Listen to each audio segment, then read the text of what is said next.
We're live. We're already live. Too late. Too late, Susie. She's like, before we start, like, nope. Like, I already hit the button. Like, all right. This comment, okay. Hello, everyone. Welcome to the Atheist Republic news show. And to start off, we have this comment from something I don't remember, which I feel like really summarizes how things are here at Atheist Republic. And he's saying, with what are we going to be tortured today? It's like, hey, that should be our tagline. That's good. What news are you going to hit me with that I'm going to be upset by today, huh? Because that's how it goes. That's true. No, actually, we have a lot of really interesting news to talk about this week. The first story today, absolutely, I've been waiting to talk about it literally all week. I'm so excited. We have mostly news from Iran and India today and a bunch of American news. So that's what we're going to be talking about. There's a lot to get into. All right. Yeah, so people are confirming that the audio is good. KP is saying namaste. Oxymoron is saying, what is this? Oath jihad. Because the first story is about children giving an oath to, Iran's Ayatollah. And we were talking about lots of other quote-unquote jihad this week. So that is the oath jihad. That's how we should look at every single news. Like, what kind of jihad is this? Oh, well, I'm actually going to talk about that today. Oh, okay. Michael Smith on Facebook is saying, let's go. Yeah, okay, yeah. Let's go. All right, let me actually, wait, before we go, let me actually make sure I have the next first news item. Oh, no, I didn't share the audio. Share audio. Okay, cool. It's okay. All right. So, Susie, before we start, news today is mostly sad, funny, wholesome, ridiculous. What is? I'd say we're gonna talk about most of the news this week in a funny way. Funny way. Good. One of those. Okay, great. So that okay. And is it mostly which countries? Iran, India, Pakistan, United States? India, US this week. And a little surprise cameo by Somalia. Okay, cool. All right. So I'm assuming the first news is clap worthy? Clap safe? Yeah. Clap safe. Clap safe. That's the new term. Is it clap safe? Oh, Bread of Life is here. Hi, D is here. Reza is here. Okay. First news. American students sing religious oath of loyalty to Iran's supreme leader. Recently, in Houston, Texas, Shiite Muslim children sang an Islamic religious song with lyrics swearing allegiance to Ali Khamenei, Iran's supreme leader. The song lyrics contain messages such as, quote, I make an oath, one day when you need me, I will be your martyr. The Jerusalem Post reported that the song is called Salam Farmande, or Hello Commander in English, and it was released in 2021 by the Persian group Nation of Imam Hussein. The song is nominally about Imam al-Mahdi, the messianic figure believed to be the last imam by the 12 Shiite Muslims. Yet, it cleverly blurs the line between Imam al-Mahdi and Iran's supreme leader, Ayatollah Ali Khamenei.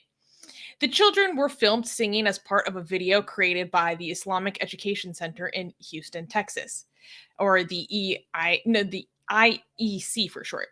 The IEC has since removed the video from its Facebook page and YouTube channel. However, Iranian state-run media broadcasted the footage of the Houston school as propaganda and have constantly promoted the song. Iran's action to, quote, recruit child soldiers and brainwash children was denounced by many critics. All right, so this was major news in Iran and also on social media among opposition Iranians who are opposed to the Islamic Republic of Iran. This was massive. First of all, people were shocked. People were impressed. People were also impressed on both sides. The pro-Iranian regime people were like, we made it. we invaded United States. Like, we're coming for you. Okay, like this shows how the Islamic Republic is an actually force, a big force to reckon with across the globe. Like, we told you that we're going to expand our, our influence, Our army. all the way. Eventually, we will turn the White House into a Hosseiniya. Did you know that there's some pro-regime people say, I don't know if people know what Hosseiniya is. Hosseiniya is a place where Shias go to be like, go like this for Hussein, for his martyrdom. Actually, Susanna is wearing black. I should have worn black as well. It is Muharram. No wonder you're wearing black. Taqiyya exposed. Guys, it all makes sense. Susie, this is too obvious. Stop that. Okay, it is Muharram. God damn it. Okay, so yeah. So some people stop. I'm just gonna keep doing this. All right. So yeah, so they say that the White House will be turned into a Hosseiniya one day, meaning that Iran will invade the United States. But they're saying, like, look, we're getting there. Look, we have in United States we have little kid. This is in Houston. Yeah. Wait. Make that video full screen. Okay, hold on. This freaking blew my mind, you guys. It actually didn't blow my mind. It broke my brain. It straight up broke my brain. I don't know how I saw this for the first time last week, but I saw it exactly a week ago. And I was absolutely shocked. And when I talked to Armin about it, I was like, Armin, did you see this? American children are singing Salam Farman Day. And you're like, oh yeah, I saw that. I'm like, I became more upset that you saw this and it didn't immediately run to me. Right. So it's funny because there was a game people playing that they were showing this video and they were asking, where do you think this is happening? And people were guessing different places. And like when they were told, like, this is actually in Houston, United States, and people were like, what? How? Okay. What the hell is happening in Texas? Yeah. Wait, let me. Texas? I'm going to. Do you have audio? Should I play it with the audio? Do you hear that? Yeah, can we play it with the audio? I don't know about copyright. I mean, it's a propaganda. I don't think it's copyright. Is it copyright? Okay. God damn it. Okay, fine. No. Okay, let's play it. Let's play it. No, I'm actually worried. Like, it might be. I mean, it can be. Do you know they copied this from another song? By the way, that was an embarrassing thing that they found out. Like, it's a copy of another song. Anyways, oh my God, Salam Farman Day is plagiarized. Yeah, it's plagiarized. So I don't know. Oh my God. Okay. Anyways, I'm not gonna play the song because I don't want to risk this channel. But this is them. Can I sing it badly? Yeah, actually, go ahead. Can you? Farman Day.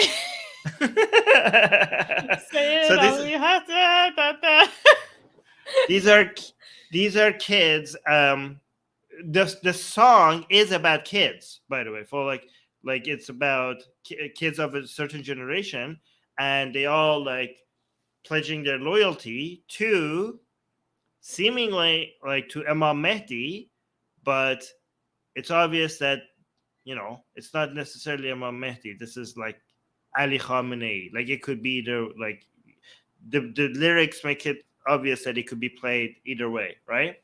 Anyways, and it's about kids pledging their loyalty to him, right? These are the kids, and these are not Iranian kids. These are not even so this is not in Iran, but the other thing is that these are not even Iranian kids in America. Yeah. Right? These are Pakistani kids. Well, okay, so after I posted this to my Instagram, someone who went to the school messaged me anonymously, and they said, so okay, this is all alleged, right? Because I can't fact check this.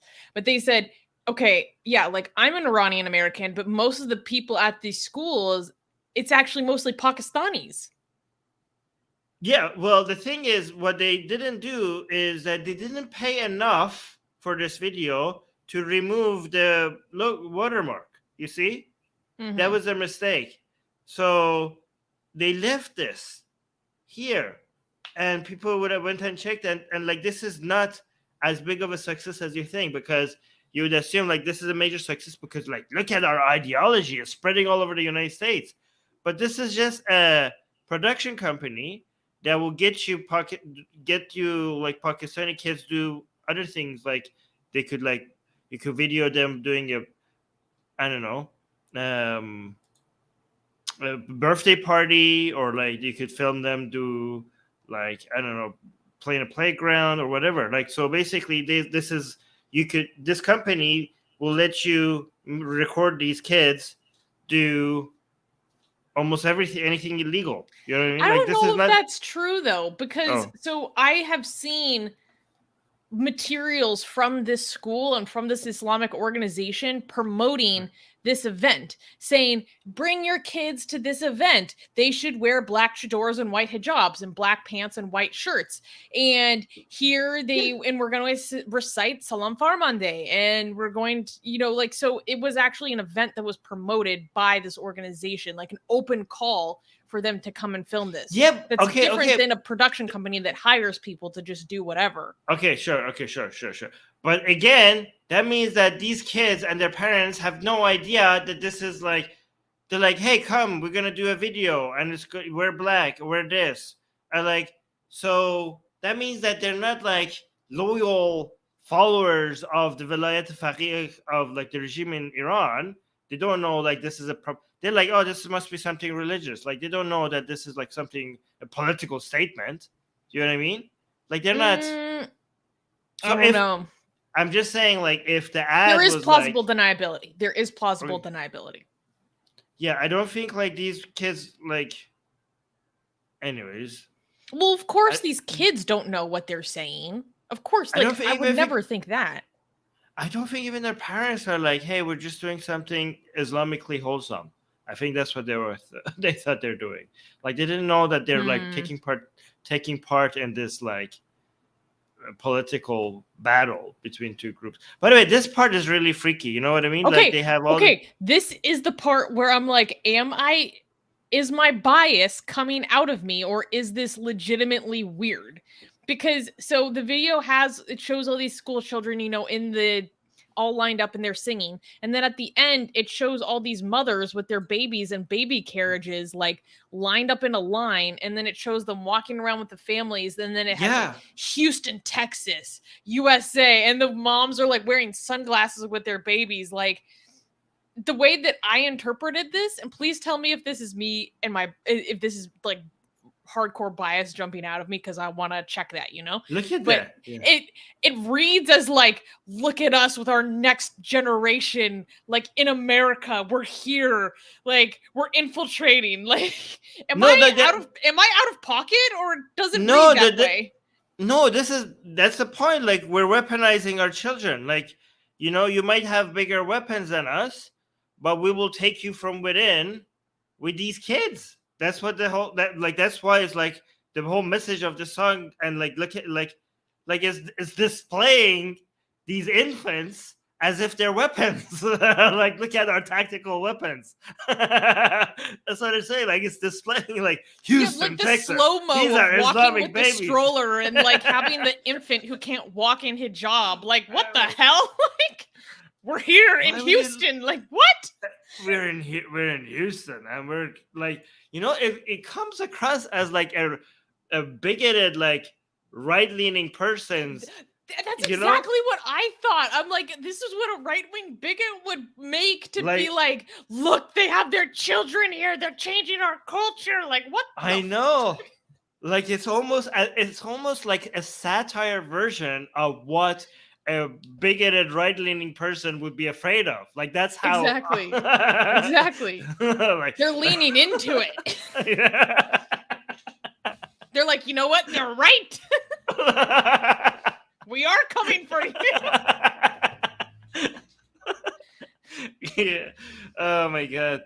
Okay, so the reactions I was gonna say in Iran by the opposition against the Islamic Republic is like, you think this is this is a display of strength?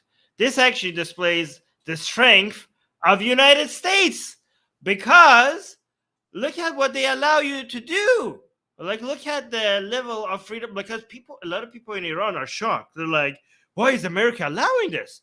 This is obviously the main popular propaganda, the number one propaganda song currently of the United States enemy. And it's just like letting a video being produced like this in Houston. Like, why is nobody stopping this? Yeah, and people are like, why is no, like, a lot of Iranians are like, why are Americans not stopping this? And like there's like, and some people are like, well, because America is not the Islamic Republic of Iran, people get to do this, right? And so it's I was like, to me, it was so interesting to watch Iranians being shocked about what is allowed to happen in the United States, right?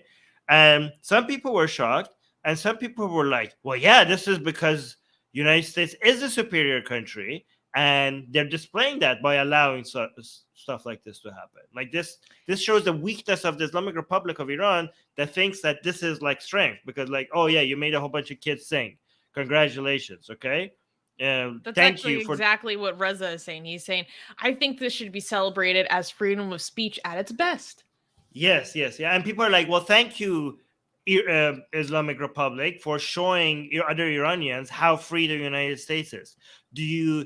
What are the chances of Iranians being able to sing a song that is pro-US publicly like this in Iran? Like, oh my God. What? Like, okay, so like, so you're showing, not only you're not showing your strength, you're showing more Iranians how free, how good other countries are, that what you get to do there. That's what they're saying. And like, this actually, that's a good point, because okay, so when I first saw this, I went to go call Babak. For those who don't know, he's the co-host on the Persian channel with Armin, the Atheist Republic Persian channel with Armin. And I was like, Babak, American kids are singing Salam Farmande. He was like, what? And then he's like, this is all Joe Biden's fault.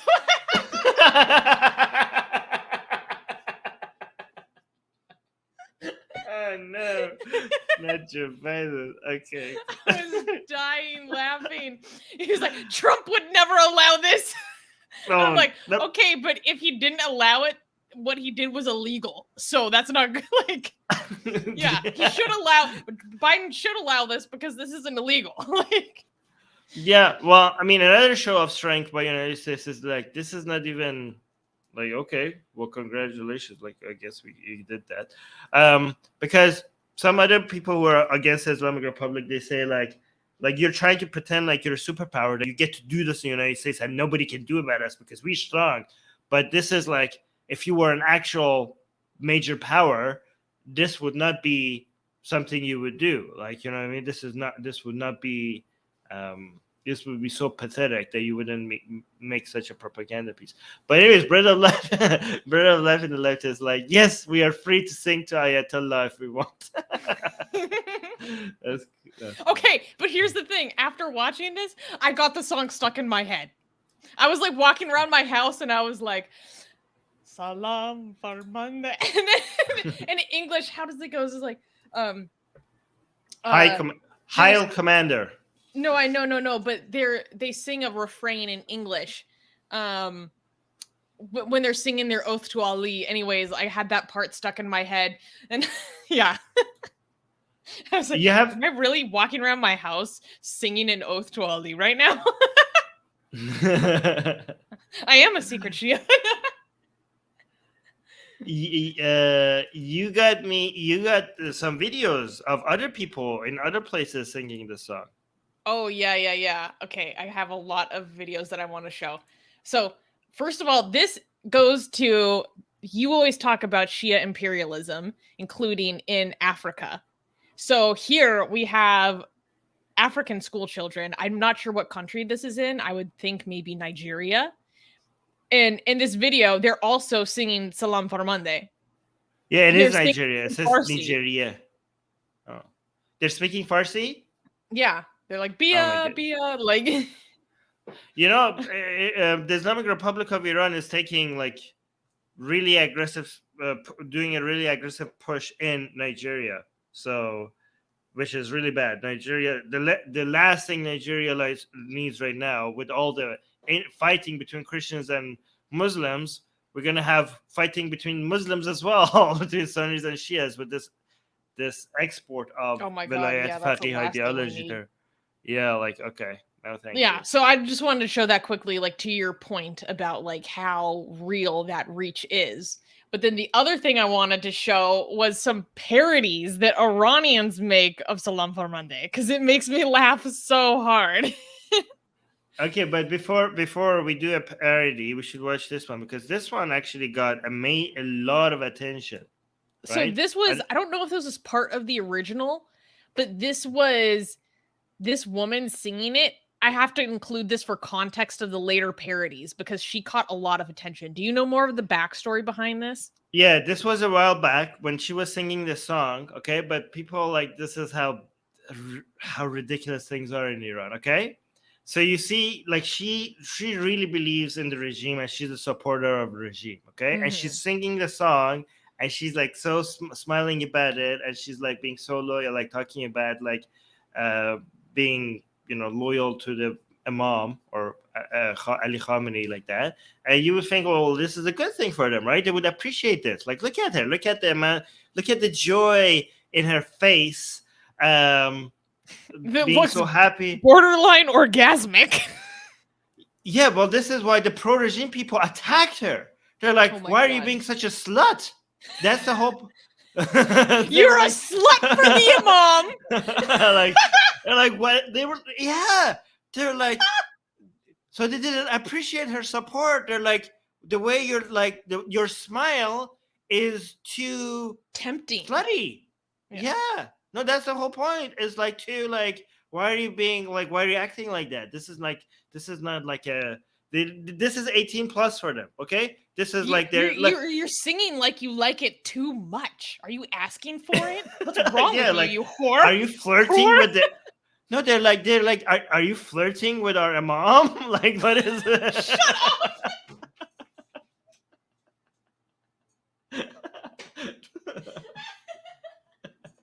Like, look, but she didn't. She's just smiling. Okay. It's the smile and the head tilt. Apparently, that was too much. Like, okay, so women smiling and just mildly tilting their head. Apparently, that's too slutty for the pro-regime people in Iran. She looks so enraptured in her praise. Oh my gosh. Okay, but so this lady obviously was then also dogged on by a lot of anti-regime people because they think it's like disgusting to see someone like acting like this, right? So yeah, for the regime. But okay, so but like, she specifically inspired a lot of parodies. Okay, so but look at this. No. You know what the comment pops up? It says June Shri. So the comment that pops up when she like smiles, like, says June Shri, very farmande miad. So the anti-regime people are making fun of her. They're like, I don't know how to say June. How do you translate that into English? They're like, ooh, how sexy. I don't know, like, for your farmande, or for your Imam, for your commander. Like, how like, I don't know how this is. I don't know how to translate that. There's no good equivalent. Anyways, let's look at some of the parodies. Okay, this one makes me laugh so hard. So for those who are listening, in front you see a man like wearing chador who's heavily bearded, and behind him you see two ladies also like wearing chador, and he's doing the same motions as her, where he the reactions of the women behind him trying not to laugh are my favorite part. So he like goes to pound his heart on the chest, but instead like makes it sexual, like he's like wanking someone off. And then we can't play the music, but then there's an upbeat portion of the song, and then he starts like dancing and like shaking his butt, like, and the women behind him just start falling apart laughing. It's so funny. Yeah, shaking his shoulders. Salam Farman. All right. Wait, this is like another good one. Wait, here. This is another good one. Oh yeah, this one. So then this one is a woman who has a sheet wrapped around her like a chador, and she starts acting aggressively sexually. like doing crazy stuff with her lips, showing a little bit of boobie, grabbing the boobie, give the boobie, slapping herself, choking herself. She's like, "Ooh, gag on it."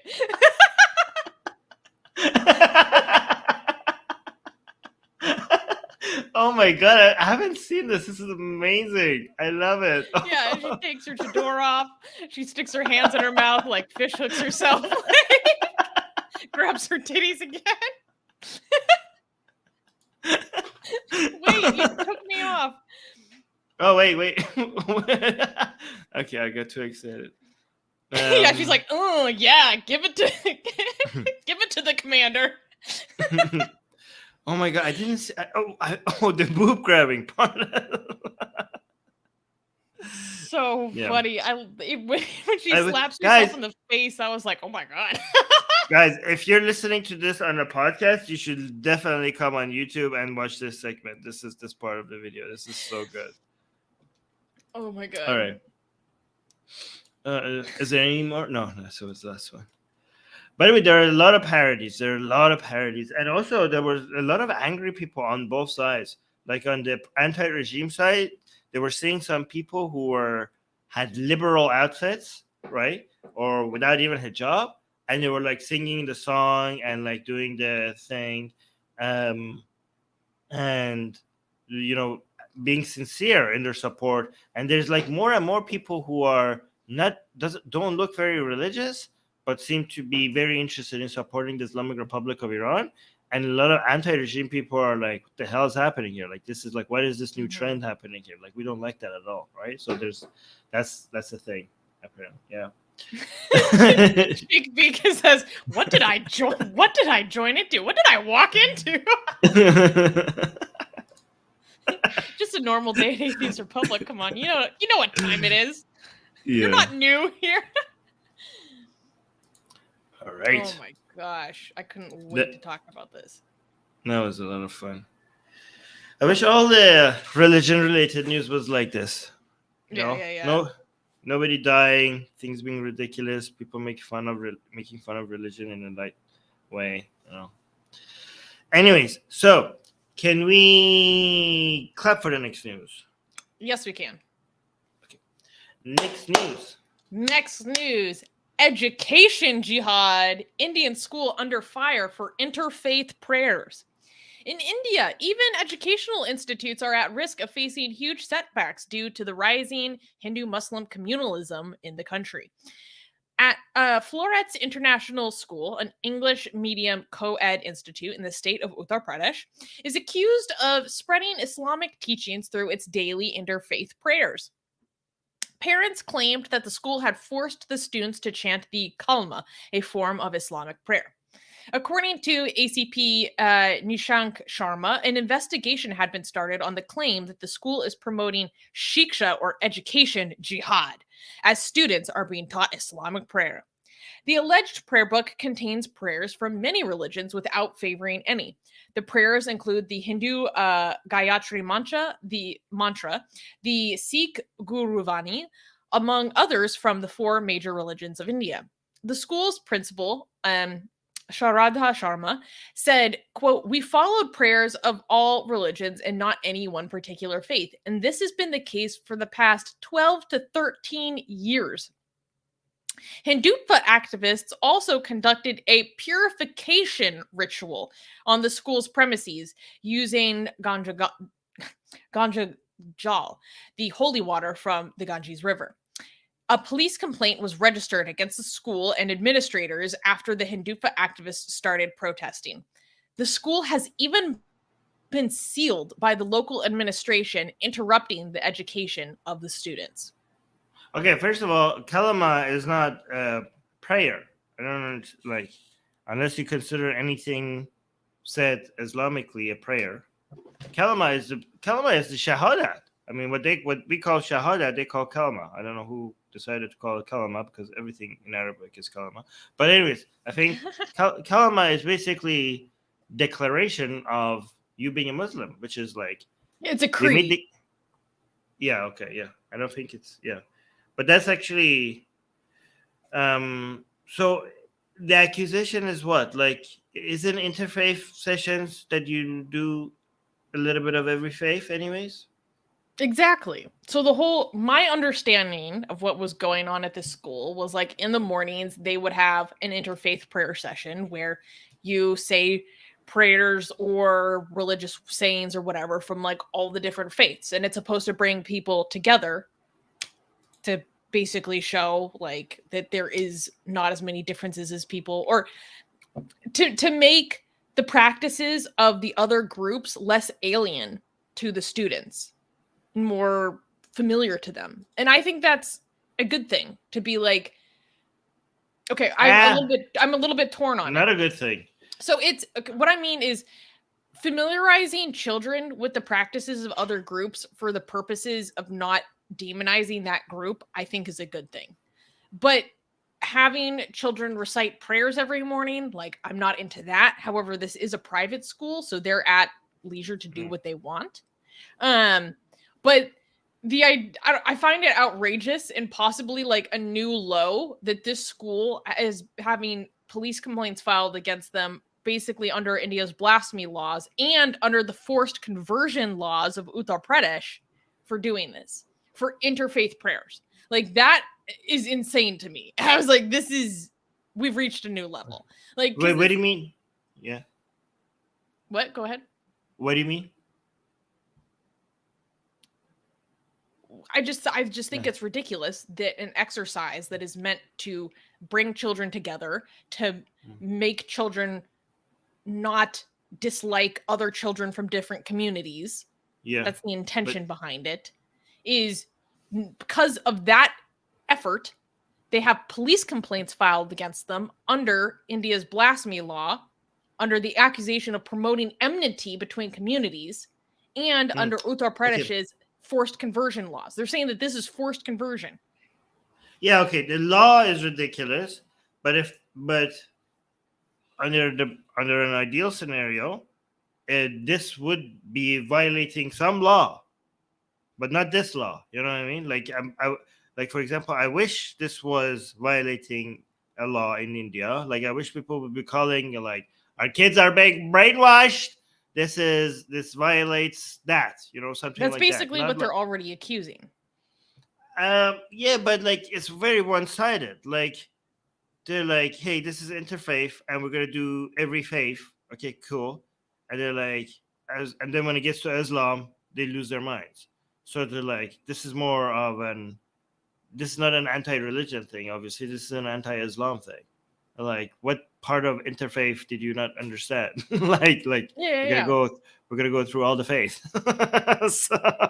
so yeah, I mean, I think like our position against it would make a lot more sense. Like, we're against interfaith, teachings to kids, because you're teaching faith to kids, right? So I'm not opposed to interfaith teachings. I mean, I think I am, because like, if you want to teach religion, this is not like the. Here's the difference. I'm not opposed to you're teaching them that this is a good thing. I'm not opposed to teaching children interfaith teachings in the sense of like, hey, you come from this background, your parents raised you this way, your parents raised you this way. Like, here's how things are different. Here's how things are similar. But we're not so different that we have to hate each other. That's a very valuable thing to teach children. Now, if that interfaith teaching comes in the forms of we're actually going to start engaging in the practices of these communities, I don't like that. Yeah. I just think like part of that will be required for you to tell the kids that you're all of this is great, amazing. All of this is good. Okay. Like, I don't think you could do it, especially in India. I don't think you could do it in a way, but like, hey, this is what these people do and they exist. Okay. Without anyone adding on top of it, which is an endorsement of them. Do you know what I mean? Like, I think this will implicitly come with a form of endorsement of all of them. Like, And I think this is basically people uniting against atheists. Like, hey, you're all the same because you're all worshiping something similar. Like, look at all these religions that they're like, you're worshiping that, and at the core of it, they're all the same. So we're all equal as long as we're praying to something. Unlike these mofo atheists who like don't believe in anything, we all could get along. Like Hindus and Muslims and Christians and Jews. Like, because we have this core shared value, we could all get along as long as we're not these heathens, that, so I think like that's what is being. I guess I'm looking at it more from like an inter-community angle than a literal interfaith angle. And I think that's the important value that I think, has some merit to it. But yeah, no, I also see what you mean. Okay, I would be more likely to support interfaith if they also include outer faith. Like, they're like, by the way, there's also Timmy over there who doesn't believe in crap. Like, he's cool too. Like, we love Timmy. He's just doing his own thing. Well, not maybe Timmy, maybe Kumar or something. I don't know. Yeah, he's cool too. He doesn't believe in God. We like him too, right? Yay! Like something like that. If you include that, I would be more interested in accepting that. Yeah. Oh my gosh. Yeah, I think something I don't remember in the live chat is agreeing with me. Again, guys, for people who are confused, something I don't remember is the username. Saying, why does school syllabus has anything to do with faith anyways? I think, okay, so I can see the counter argument to this as well, because it's not about like, hey, these faiths are amazing, but it's about like, these people, it's kind of like introducing people to the fact that gay people exist to fight homophobia, or to introduce kids to the fact that trans people exist to fight transphobia. So I think, like, given the amount of intolerance between communities, between Hindus and Hindus and Muslims that exists in India, you might want to get it early in. They're like, hey, Muslims are cool, Hindus are cool, we can get along. I think that's a worthy goal. I just hope that it doesn't come up with like any endorsement of the actual religion. Well, yeah, I think that it's very important to expose children to differences between groups at an early age. I think it's very important. Yeah. Yes. Yeah. And that, so that's the aspect of this that I appreciate. What? Okay, but introduce them to the Muslim. Yeah. Okay. Sure. I don't know. I have to think about this. I was gonna say introduce them, right? There is an aspect to this that's tricky. It's very tricky. It's very tricky because you don't want to take part. You don't want to make the education system take part in the brainwashing. You want to be like, okay, these are your traditions, but these are her traditions, and that's what she does. See, it's not that scary. That's what she's just doing. Yeah. All right. But like, again, it's very tricky. You could just be like, then you could take part in like endorsing it. I don't know. I don't know. I actually don't know what the solution is. So we're talking about like threading this very fine line. Now, to be fair, I have no idea how well this school actually accomplished like threading that line and like navigating that difference, They basically said that instead of doing these interfaith prayers, they are now only going to recite the national anthem. So that's what they did to try to quell the anger from the community. It didn't work very well at all. They still had police complaints filed against them. They still had Hindutva activists show up and do a purification ritual at the school. And then the local government administration sealed the school. And the Scroll India actually interviewed the man who's the first named on the FIR that was filed against the school. And this parent of one of the students was basically like, I did this because a local Hindutva activist reached out to me, told me what had happened, and said I should file a police complaint if I felt like it. And so I went along with it. And now I wish I didn't, because the school is shut and my child's education is affected. Right. Wait. And also, by the way, these people wouldn't be like storming the school if they were doing something Hindu, right? Like, they're kind of hypocrites. They wouldn't be Mhm. like, yeah. But also the school kind of screwed up by making the kids do the kalama. Like, Yeah, because that's a that's a word. declaration of faith specifically. Yeah, you're like basically that's I that's see what you that's say. a big problem. Yeah, that's what you say when you become My a child is Muslim. declaring that Muhammad is the prophet. What the fuck? Yeah, like you're making the kids like, hey, like, I mean, making them do any form of Islamic things is already a problem. Like, you could just show them that this is Islamic without actually making them do them. But making them do the part of Islam where you, by doing so, are a Muslim after that, if you actually mean it, it's kind of like, yeah, you just converted my kid to Islam without my consent. I see the problem. My kid's a Muslim now. Whoops. Whoopsie. So no, Okay. the police complaint literally says that they are committing Shiksha Jihad or education jihad, and I think alleging mass forced conversion because of this. Now, given that they are reciting the kalma or kalima, however you say it, that suddenly becomes a lot easier of an accusation to make legitimately because it is a declaration of faith. I don't know how much force is actually implied.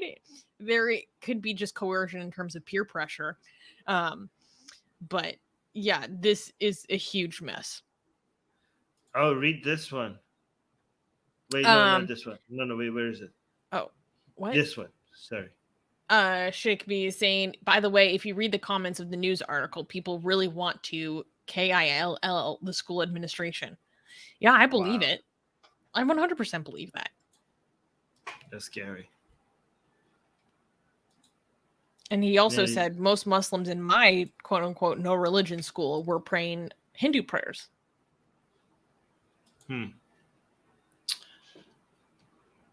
What is an interfaith prayer? Can they do? Yeah, I don't know.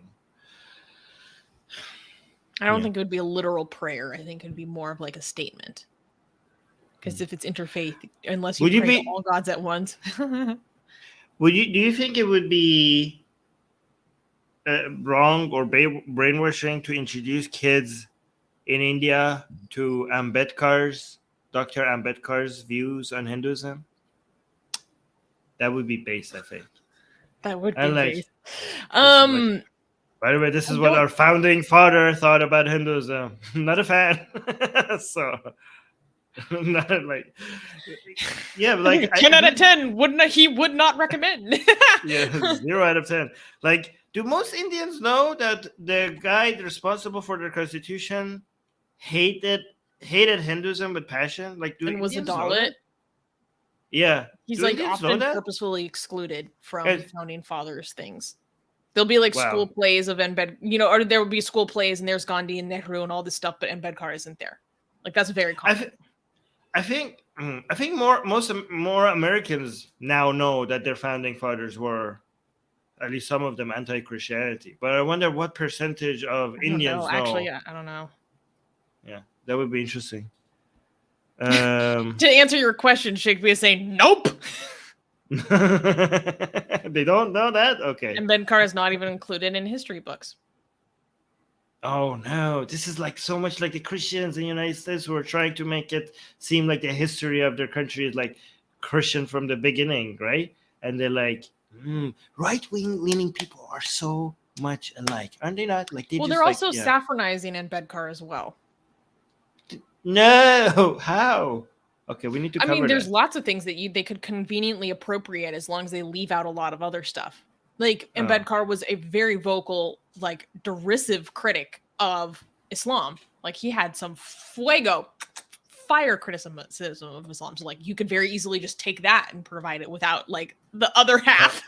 Yeah, the other half, yeah. I bet you this is why he doesn't get much love from a lot of leftists either. Right? I don't know, because in India. It depends. It depends. Like, obviously, he's like Dalits or just lower castes are actually the majority of India, and he's very much praised. It's you can't make a singular statement about this matter because it highly depends on the politics of your locality and what they want to push and their narratives and stuff. So it completely depends. All right, we should move on to the next news. What? Another jihad? Another jihad? Okay. New jihad. Okay, yes. Okay. All right, can we clap? Yes. All right, next news. Next news. New jihad just dropped. Flood jihad. The conspiracy that Muslims manufactured devastating floods. This year, 2 massive waves of flooding hit the state of Assam, India, as the rains and storms were heavier than usual. The flooding caused significant damage and the death of 192 people. Amid such devastation, yet another anti-Muslim conspiracy theory became a heated topic of discussion. The quote-unquote flood jihad conspiracy claims that the Muslim community of Assam is responsible for the disastrous floods by way of purposefully sabotaging local embankments and flood protection mechanisms. 4 Muslim men were accused and arrested as this conspiracy theory went viral on social media platforms. On July 3rd, Nazir Hussain Laskar, a construction worker that had worked for more than a decade on the state's anti-flood projects, was arrested by police. According to the authorities, the embankment constructed on the Barak River to protect the nearby cities from floods was tampered with by Laskar. Even though the investigation had no evidence to accuse Laskar, he was detained for nearly 20 days on suspicion before being released on bail. Even after his release, Laskar had to maintain a low profile because he was afraid of being lynched by an angry mob. Nirmala Chowdhury, an associate professor at the Setji Tata Institute of Disaster Studies in Mumbai, stated, quote, "Some of the flooding could also be human-induced. There were instances where people deliberately breached the embankment so that the water could move out and not flood their area." But he emphasized that this was done for pragmatic, not communal reasons. So I wanted to talk about this because I'm always excited to talk about a new jihad. Okay. New day, new jihad. By the way, for people who don't know, the people who are watching a clipped version of this, we just covered another jihad, education jihad, right before this one. So we have back-to-back new jihads dropping in. But yeah, go on. I thought this was very interesting because part of what happened is that, in Assam, there were these crazy floods where over the course of 3 months, they got as much rain as they usually do within the span of a year. And unfortunately, a lot of the infrastructure is old. It's deteriorated. Like 70% of it needs to be completely redone. It's outdated. And so all this flooding and the bad infrastructure caused the deaths of almost 200 people. And part of what caused this issue is after this happened, the chief minister, so that's basically like the governor of the state, made a statement where he said, there's some... It's so hard to talk when the live chat interrupts me with hilarity. D is saying jihad is a way of life. That's goddamn right, D.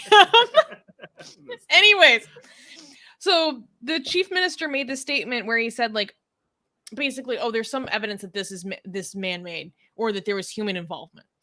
And people took that and ran with it and made this a Muslim versus Hindu thing, because in one particular area, there's one town that is majority Muslim, and that's where the embankment was that was damaged and broke. And then because it broke over there, it flooded this majority Hindu town in Silchar. And so they're saying, look at where this was. Look at where the flooding happened. Look at the difference in communities. I think there's something at play here. I think that the federal government needs to take a deeper look at what's going on here. And there were all these right-wing media outlets like NewsX that just went with this, ran with it, and were really blowing up and promoting this conspiracy theory. And it's really frustrating because there was a lot of people are in local journalists are saying, yes, there was some human involvement, because the dams would hold back the water, but then that would cause local people's areas to get waterlogged. And so because they're like, well, shoot, like now my area is waterlogged, like I'm screwed. I have to go fix this. And even the local administration would sometimes go breach little areas so that it could kind of drain and then close it up again. So they would go do this themselves. Now they're not allowed to, they're not supposed to. So there is some level of people tampering with this that did happen, but it wasn't because of like a religious conspiracy Jihad. theory. Yeah. So it just got blown way out of proportion. And now It's just negligence, not a jihad. Yeah. And there was already negligence in terms of like this is the flooding in Assam is something that happens like on an annual basis. This was just really, really bad. And the governments aren't acting to fix it accordingly. And now it has this communal angle to it. And like 4 to 5 people have been arrested without charge or without evidence. And their lives are messed up. Like one person that was interviewed by the BBC who was falsely accused, he had been working on as paid by the government to fix these embankments for 16 years. He'd been working for anti-flood prevention measures for 16 years. And that's who they accuse and arrest for this. And he's like, I have to pull my kids out of school because of the danger towards us. When I leave the house, I have to cover my face in a helmet because I don't want people to see me. So this has like very severe consequences to people. Doorknob Head is saying jihad prayers, jihad floods, jihad ice cream, jihad bath towels, jihad eyeshadow, jihad smiles, jihad eggplants, jihad drawings, jihad cows, jihad donations, jihad jelly beans, jihad toothpicks. Okay, but actually, jihad condoms. Ooh, that's a good one. Okay, that which should be a but brand. You know, these recent jihads that have been dropped, Armin, have actually raised an important question to me that I want to discuss with you. Okay, so you know, Hindutva, they like to use the accusations of anything plus jihad as a way to like demonize Muslims and blame them for like anything that goes wrong, right? Or anything that they don't like. Okay, but they have unexpectedly created a very recognizable franchise, okay? Because obviously we like to hop on this. We're like, oh, new jihad just dropped. Let's go. Let's dive into it. Okay, you caught my attention. I'm interested. Okay, so my question is, we have to join the jihad franchise. Okay. So Armin, what would your personal jihad be? I've been trying to figure out what my jihad would be. My jihad? I was thinking Atheist Republic. A very easy one would be blasphemy jihad, because obviously, you know, we do the blasphemy against the Hindu goddesses. Like that's obviously we're jihading the goddesses, obviously. And there's some love jihad art in our blasphemous art project. So I mean, there we go. That's an easy connection. But for myself, I've been trying to figure out what my jihad would be when I declared jihad on. No, you have to. It's not what you declare jihad on; it's what you use for your jihad. Yeah. I want to use puppies, but I don't know if that's gonna work. Puppies are haram. Puppy jihad. Puppy jihad. Love jihad is already taken. Anything sexual is already like, love. It's already love jihad. So. So the already 2 best things in life have been taken: sex and, puppies and puppies are un-Islamic. So I don't know. What do you have anything? Sex and puppies. I don't know if I can say it on YouTube.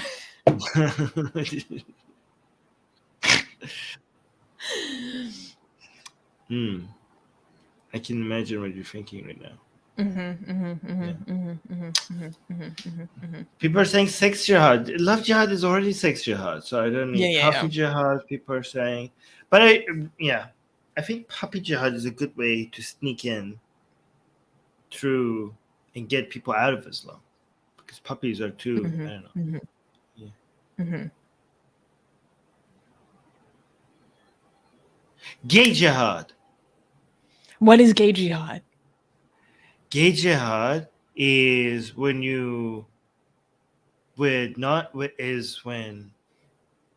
gay men Muslim Mhm. gay men try to do love jihad on gay Hindu men and women versus women. Okay. No, but this is Yeah. supposed to be your jihad.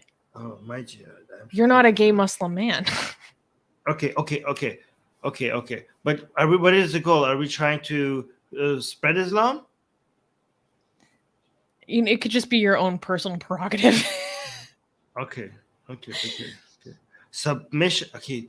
Islam. Because the submission Islam. Okay. But Islam already means submission.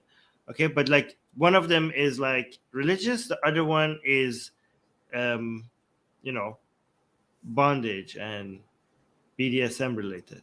Right. We're bringing the true submission, like the real meaning of submission to Islam. How about that? Well, SM, S- S&M jihad, like yes. music There I you said. go. Yeah. Okay. S&M BDSM jihad. jihad. BDSM. Jihad. Yeah. Jihad. Yeah. Yes. Yeah. Hmm. Yeah. Yes. Yeah. That's true. We can Yeah. spread Islam through the submission in BDSM. Yeah, we could actually make it act Mhm, like you mhm. are. This is what Shias do. Actually, the Shias already do that. So you could like get your kink desires satisfied by pretending that this is a religious ritual. Okay, so we could get tie people up and just like beat the crap out of them with whips and act like we're doing this to Mhm, show their mhm. submission to Islam. Okay, and you could ignore the fact that they're dripping on the floor. Okay, that's just their while we're doing it. Just like that? pay no mind. Yes. Just get like Muslim women and tie them up and whip them and have somebody to just mop the floor Mhm. every 5 minutes. Mhm. Yeah. Just wipe the cum. In tears. And tears, yes. Good. I got it. That's my Mhm. yeah. BDSM as jihad. Okay. You're not gonna mention yours? Any Well, I think it depends on how you phrase it. I think because it has to be what you use to implement the jihad, right? So I think mine might technically be white girl jihad because I have a ridiculous amount of religious men who propose to me, even Mhm. though I crap on their religion. So I Mhm. think that might be me my jihad.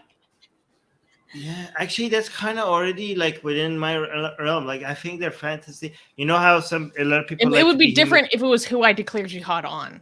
You know, we should make like if we had like Atheist Republic OnlyFans account, okay, we could make a video of like a religious man being tied up, and you're making fun of their prophet in front of them. You know, what I mean? Like humiliating their religion. You know, what I mean? And you're like, and they were like, getting so angry. Like I think a lot of people fantasize. No, I don't think they would be angry. Like I've No. literally had like Muslim men message me like asking me to send them personal videos of me insulting Islam.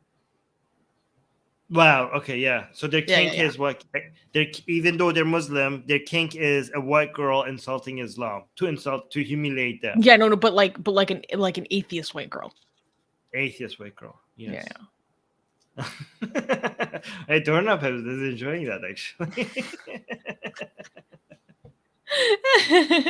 Mustafa had the funniest comment. He's like, I miss this podcast. The conversations I walk into. Do you get this anywhere else? Come on, guys. I would like everyone else to, in the chat or in the comments, what is your jihad? What would you use to wage jihad? Think about it. And then also, who would you declare jihad on? Because for me, like what I used to declare the jihad is apparently just me, but who I declare it on that's different. I just want to remind people that we got here from this. Okay, we have me and Susie have managed to. This is what you get with Atheist Republic. We managed to turn a story about a flood in India, okay, to humiliating a Muslim man to satisfy their kink by insulting their prophet. Okay, this is the Atheist Republic. Okay. I mean, I think it's a logical conclusion. It's Really, only logical. Obviously, it's the only logical conclusion. Yes. From Flood Jihad to OnlyFans. Yes. All right. Can we clap for the next news? I mean, yeah, I guess no, yeah, it's fine. Okay. Next news. Next news. Pro-female genital mutilation Islamic leader tours the United Kingdom despite uproar. Sayyidina Fadl Saifuddin, the head religious leader of the Shia Dawoodi Bohra community and an advocate of female genital mutilation, or FGM, is scheduled for a talk in front of tens of thousands in London between July 29th and August 7th. Anti-FGM campaigners are petitioning the UK government to revoke Saifuddin's visa until he publicly denounces his support for this centuries-old custom, which harms millions of girls and women. Saifuddin has over 1.2 million followers worldwide. Previously, Saifuddin's office had issued letters to all of his followers in nations wherein FGM practice is illegal to not engage with this. However, a year later, he backtracked. He encouraged all of his followers to perform FGM even if residing in countries where FGM is illegal. In one of his public speeches, he said, "It must be done. If it is a man, it can be done openly. And if it is a woman, it must be discreet. But the act must be done." UNICEF has reported that FGM violates the human rights of girls and women. According to UNICEF data, at least 200 million girls and women in 31 countries underwent FGM procedures. Former president of the Dawoodi Bohra Welfare Society, Saka Hakasi, said, quote, "Given he supports FGM, I don't understand how he can be given a visa to visit the United Kingdom because it puts girls at risk. We are flabbergasted." So I thought that this was very important to talk about because, one, according to UK law, people who promote FGM shouldn't even be granted visas into the United Kingdom. Yet somehow he was granted a visa to be able to speak to, his large presence in audience in the United Kingdom. And it is well known that he explicitly endorses this practice and that this community does do this practice in the United Kingdom. Okay, well, why is there any explanation to why did he get the visa? Did anybody come up? No, the Home Office hasn't commented on this, even though there have been campaigners who, publicly called them out on this and alerted them. Oh my God, are these the tools they use for FGM? You've never seen this? No. Yeah. I thought they used really. Oh my God. I mean, it depends on, your community. It depends on what's available. The fact that any girl had to go through that, I thought they used really sharp, surgery knife and clean equipment. This would hurt even if they were cutting my hair with this. I would get better tools. Yeah. Oh my God. Why wouldn't you get a sharper, more? What is this? Okay, I'm terrified. It is terrifying.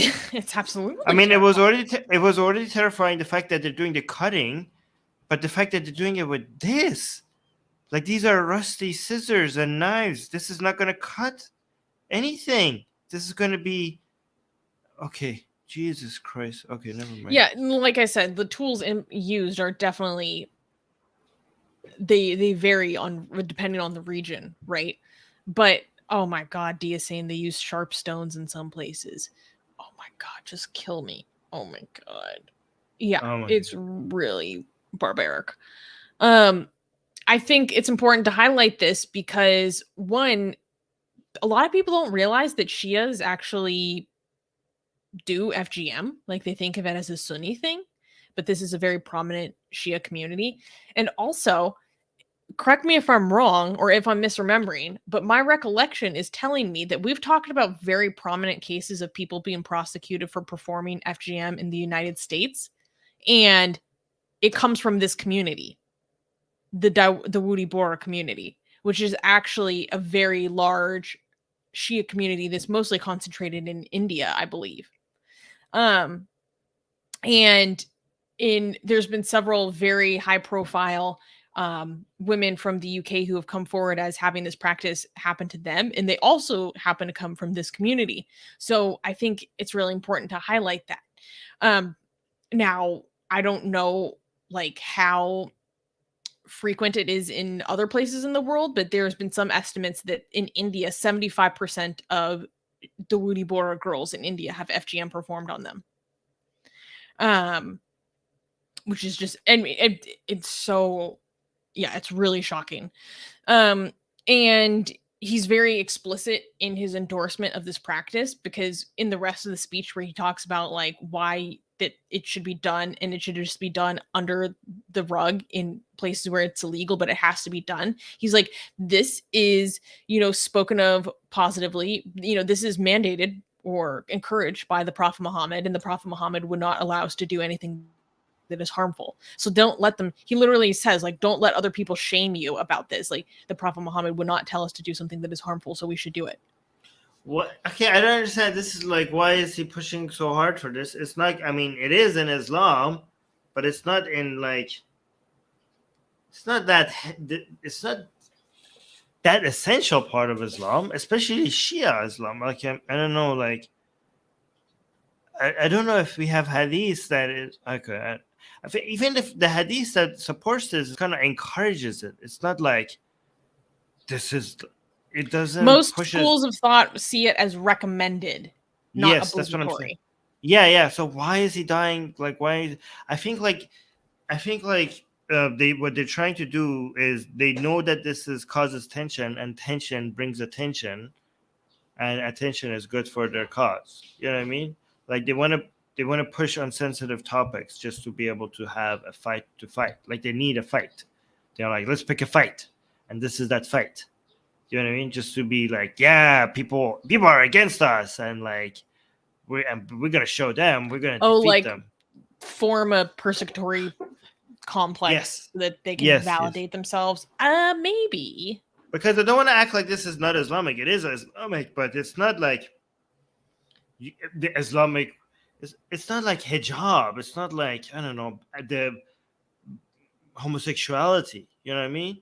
But some schools of thought do see it as obligatory, like the Shafi'i school, madhab. Like that's different. Really? I mean, that's Sunni, but yeah, the Shafi'i they find that it's obligatory.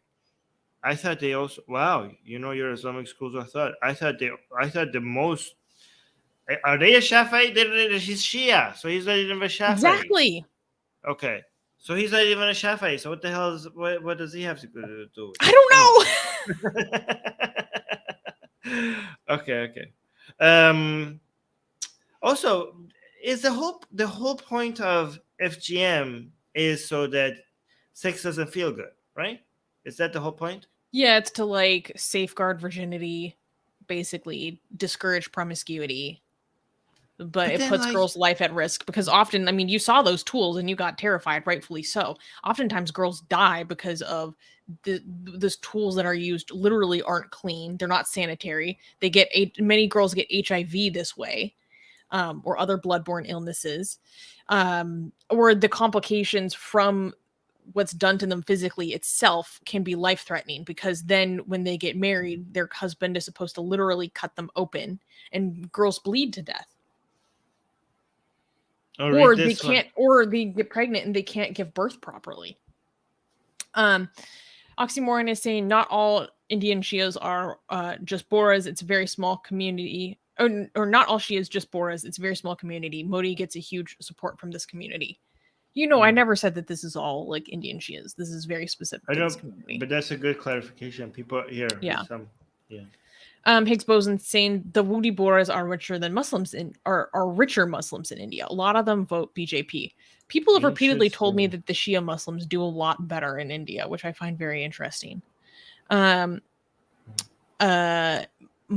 is saying, I think they are the richest Muslim community. They are traitors still acting like that. Yeah, it's really, I don't know. It just really messes me up. It really messes me up. I think one thing that I find particularly troubling is that this leader, Sayyidina Mufaddal Saifuddin, he has received a lot of unintentional legitimacy because Prince Charles has met with him. The mayor of London, Sadiq, what's his name? Sadiq Khan. Sadiq Khan. Yeah, he met with him, and people were furious at Sadiq Khan for doing that. They're like, how could you do this? Like, he promotes this really horrific practice, and he was like, oh, like, this has nothing to do with that, blah blah blah. So unfortunately, he has received a lot of validation from extremely prominent individuals. And for groups within this community who fight against it, like people who are part of the Dawoodi Bohra Welfare Society, who want to try to prevent this practice within their community, they have been excommunicated by the community for speaking out against this kind of practice. But, they still do, their rituals or try to be their own community in their own way, even though they're officially excommunicated. So that speaks to like how important it is, as a practice within. It's very, I don't know. It says a lot about religion where they go after something so wholesome and not harmful in any way. You know what I mean? Like, what else? How could you tell that your ideology is toxic when you're chopping off something that is mainly for pleasure? Like, it's only for pleasure and has no harm to anyone. And you're like, yeah, we got to get rid of that. Like, you're anti. And you're doing it to your children. I can't, like, if you sit and think about the mentality of a parent to do that to your child, especially, okay, here's the deal. I know that, like, male circumcision or male genital mutilation is 100% genital mutilation, but the vast majority of the time, you have the benefit of infantile amnesia, so you're not going to remember it. When this is done to girls, they're between the ages of, like, 6 to 9 years old. So that is such an intense level of trauma. Like, I don't even know if you can put that into words. Sometimes parents trick their children into telling them what kind of appointment they're going to. Imagine like how that shatters the relationship you have with who is supposed to be your protector. That they would do that to you purposefully and say that this is what God wants. It's so dark. Yeesh. Okay. It's disgusting. Yeah. It's religion. All right. Yeah. Can we? Oh, yeah. That's sad. Yeah. Oh, you want to read this comment by Oxymoron before we go? Oxymoron is saying Shias in India were horribly persecuted, just like Hindus by Sunnis. Also, residual Iranian Aryan culture created space for Bohemi. Shia Muslim rulers were far less harsher on Hindus. Well, yeah, because like Shias are, I mean, it makes sense that they're also persecuted because they be doing shirky things. So, yeah. Okay, can we clap for the next news? No. Oh, no. Okay. Next news. Next news. Child marriage survivor executed for murdering husband in Iran. On July 27th, 3 women were convicted and charged with killing their husbands and were executed in Iranian prisons.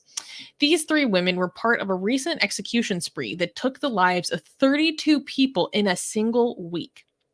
Sohaila Abedi, a former child bride who had married her husband around the age of 15 and was convicted in 2015, roughly 10 years after the marriage, was hanged to death in Sanandal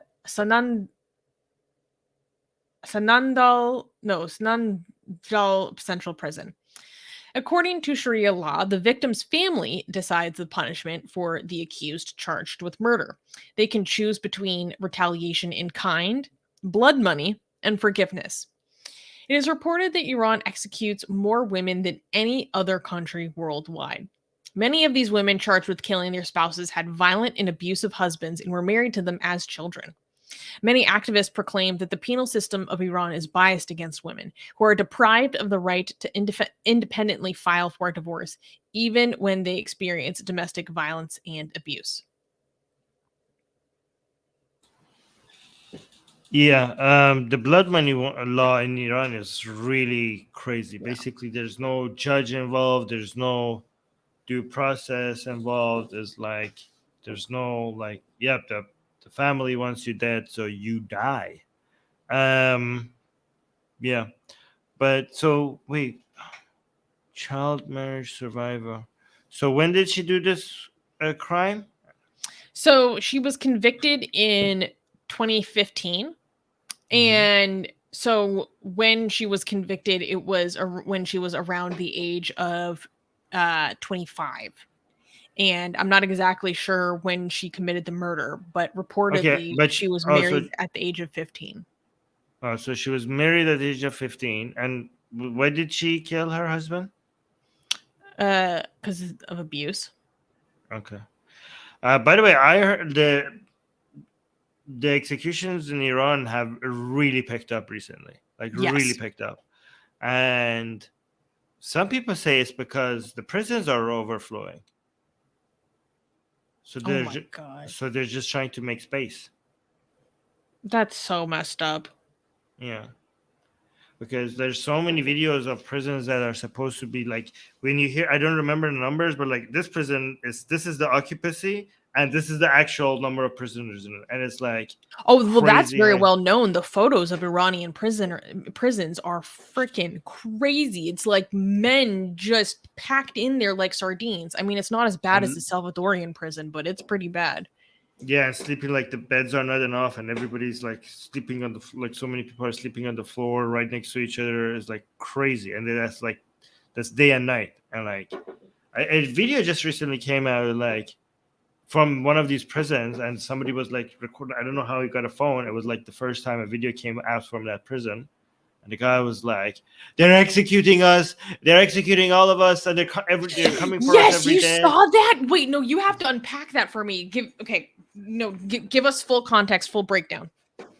No, so this guy was recording himself from this prison in Qom, and it's a city in Iran, and like he was showing. By the way, in the background there were so many people. Like you could see, like this prison is overflowing, right?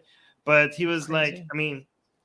he was like, yeah, they're coming for us. They're like killing us every day. Like it seemed like this is something shocking to them because they were in this prison for a while, but they're noticing that they're like every day, like there's less of them. And the guy was like, they took my brother. Like the guy was recording himself, like my brother is now like he's like, come help us. My brother's gonna die. My brother's innocent. They came for him today. They're gonna execute him. They're like taking us one by one. And you're like, they just like they think like they were just being executed. Just I don't know, God, randomly. I don't know. No, okay, so it is really crazy. So Amnesty International said that there's been a horrific execution spree in the recent months, reportedly putting more than 250 people to death in the first 6 months of 2022, which is more than double those who were executed during the same period the previous year. Yeah. So yeah, that's insane. Yeah, but imagine like being in prison and not like just after being there for a while, and then on a certain day you start noticing that like they're just like taking out people, and you don't know if you're gonna be next. That's kind of scary, just sitting there, and then being so desperate and sending out a video to the outside world to please come help us. These people are like, these people. Yeah, are, what do we have to lose? Yeah, it's kind of crazy. Yeah. It's so messed up. I think one part of the article that I read about this that I thought was really poignant was people making the point that the justice system is uniquely stacked against women because they have absolutely no form of recourse when they are experiencing abuse within a marriage to like leave. And so when they are eventually forced just for out of their own self-preservation to murder their husband, then every aspect of the judicial system itself is also stacked against them. Saying because obviously Islamic law is not it itself is going to be very biased against women for doing something like that. But they never stood a chance, essentially. They never stood a chance. Yeah. Also, by the way, Iran is the number one when it comes to per capita. So when it comes to ranking, China does the highest number of execution in total number, and Iran is number 2. But given that Iran's population is significantly less, Iran is number 1 if you adjust it by population. So per capita, Iran executes more people than any other country. Country. It's like severely disproportionate. They really blow everyone else out of the water. It's crazy. And there was also another report that only 16.5% of executions that are carried out are actually announced by officials. Only 16.5%. So the numbers that we have are probably just infinitesimal in comparison to what's actually going on. Okay, with this James Smith guy in the live chat is saying random things that I don't know if it's relevant to anything we're saying. Is this a guy a troll? I would assume so. Okay, so I should just remove this guy? Okay. If you want. Okay. Let me just see if the comments are going to be like that. All right. Should we move on? Sure. Okay. All right. Can we clap for the next news? We don't like this, but it is much better in comparison to the last news. So. All right. Next news.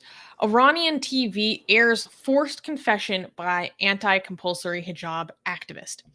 On July 30th, Sapideh Rashnu, a 28-year-old writer, journalist, and editor, and activist against compulsory hijab, appeared on Iranian state-run TV, making her quote-unquote confession a few weeks after her forced disappearance. She was arrested in mid-July after a video circulated online of her being harassed by a woman on public transportation for not obeying the country's mandatory hijab laws. In the official video, Rashnu is filmed sitting directly in front of the camera but avoiding looking into it. Her gaunt face and body language suggested that she had been forced to say lines that appeared to have been written by authorities, and many journalists alleged they can see marks of torture on her face. In the video, Sapideh says she sent a video clip to Masih Alinejad, a prominent US-based anti-regime and women's rights activist. Forced confessions have been a tool of the Islamic Republic since its inception in 1979. But many activists say that Rashnu's video marks a turn, as there was little attempt to hide the fact that she was put under duress. Yeah, this was a new law because usually when there's forced confessions by the state media, they make an attempt to act like it's not a forced confession, right?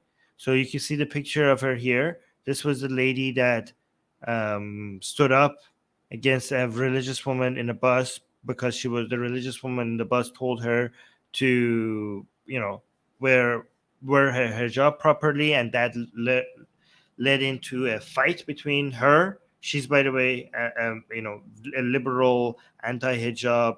I think she's an atheist as well. I mean, that's what I heard. And she was like fighting this hijabi woman, telling her to cover up, and she was fighting with her, and it basically led to her arrest. Okay, and she was missing for a while, and then so this is her on the left, and then before she was arrested, and this is her on the right when she on national TV in Iran, giving her forced confession, right? But she didn't.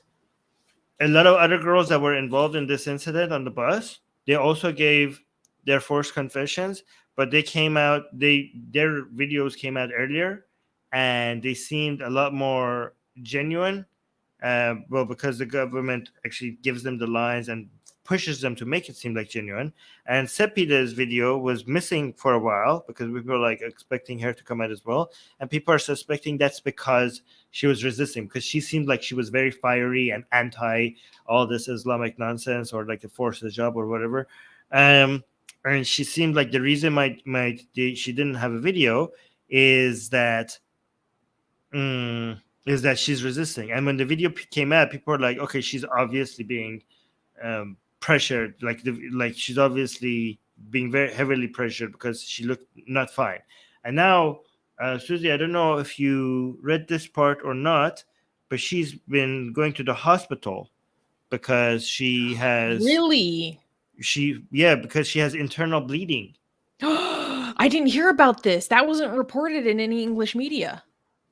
Oh yeah. Okay, so I want to confirm this, but people were thinking she must have been tortured, like the video, her force, and now that there's a report that she looks like she's been punched in the face too.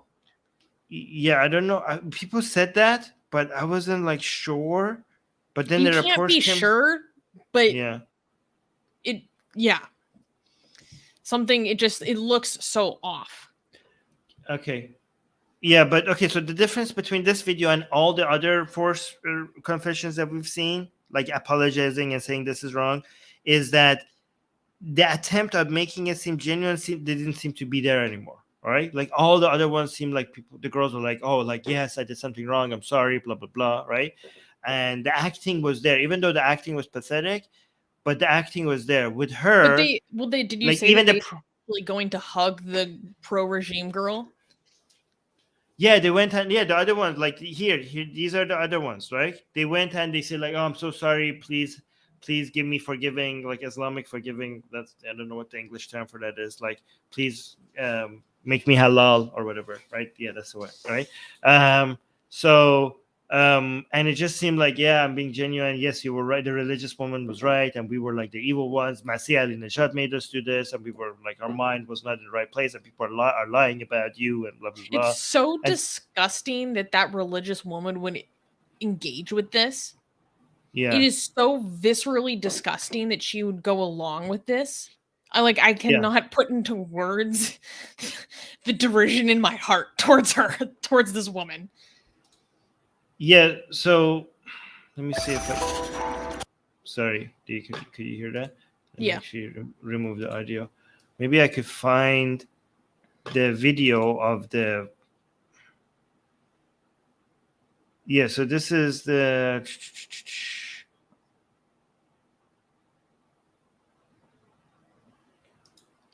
But the assumption is, so there's two theories here, okay? So one theory is that maybe the reason why it's so obvious that she's against this is a forced confession is because she's resisting so much, unlike the other girls, that it was just impossible to make her seem like it's genuine, right?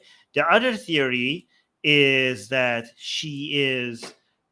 the regime is like doesn't give a crap anymore, and they're sending a message to show that you shouldn't, this is a forced confession, like they're being open about it. They're like, yeah, this is a forced confession, so don't mess with us. This is going to be your this is where you're going to end up in if you oppose us. If you cross us as well. By the way, Messi. Oh, here, look, I wanted to show you this part. Okay, so these are the other forced confessions, and look, the religious woman who they're fighting, she's sitting on the other side, and like they're apologizing to him. It's so stupid, like, right? Like she's sitting there, like thinking, like, yeah, see, I told you, because she's right. Like the religious person on the bus, when she was recording them, she was like, I'm gonna send this to the armed forces. I'm gonna like ruin you with this, right? And now she's like, and yeah, she did. Like all of these women, all of them were arrested, and she's sitting there smirking, like, look what I did to you. Look at the power I have. Like, you have Masih Ali-Najad, I have the army, and you are all screwed. Really disgusting. You are all screwed. Like, I told you not to cross me. I warned you not to cross me, right? By the way, Masih Ali-Najad did a parody of this. Like, she's doing her own forced confession. This was kind of dark humor. She Did she was do like it recently or a while ago? no, she did this in response to this. She's like, there was a part of the sketch, like the guy from the That's other actually pretty clever. the guy from the other side was asking her, like, if you were the judge, how would you what do you think would be a just what is it called, What's a the ruling punishment? what a just ruling for you? And she's like, I'm a woman, I'm not supposed to be giving out rulings, of course, like the women are not supposed to be judges, how could I answer that question? Clever. For So those who I don't know, don't the guy who she's across from in this, I mean, obviously they clipped him into this, right? This isn't real, but he's like a quote unquote journalist, but really he's an interrogator. yes, Journalist and interrogator. that's part of that's taken from the interview with Ruhollah Zam. This was his interview with Ruhollah Zam. And anyways, I want to show you, can I show you this part? This is like, anyway, so What? Sepide might be hospitalized if the reports are true, because of internal bleeding, which means that she was like, the reports of torture are actually true if that's the case, right? Mhm. But I'm going to show you this part. So what you're going to see is this is a propaganda ad by the Islamic Republic of Iran. Okay. So, and the key thing here is that they're using bad hijabi women, like women without people. So it's showing how far the Islamic Republic is going, because usually in their propaganda they use women that have really proper Islamic attire, right? But the fact that they're using women with high heels and hijab that is like not fully covered shows that this is a new the extra length that they're going with, right? So you see this guy in a wheelchair, right? Wait.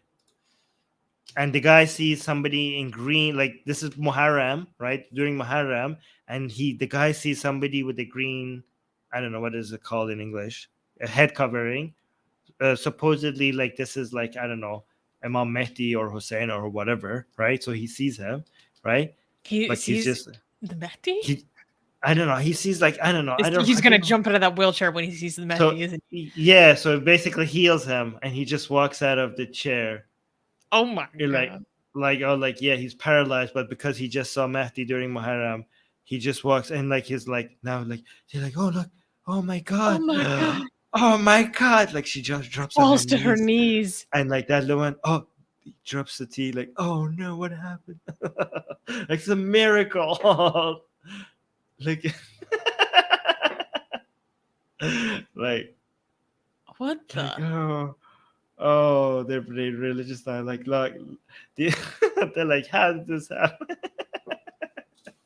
This is their fantasy. I think this is their fantasy. All these, like, they see all these girls with like makeup and like not very proper hijab, and they're like, I wish they could see something that would guide them, bring them to our side, because I think they lust over them as well, and they think like they wish they were one of them, and they're like this ad is one of their fantasy. Like, look, they're seeing this miracle, and now they're on our side. Like, I don't know. So ridiculous. Yeah. I thought this story about Rashnu was important to cover because we've been talking about the no to hijab protests that have been happening to Iran and how it's so important. Like, it's about so much more than just what I put on my head.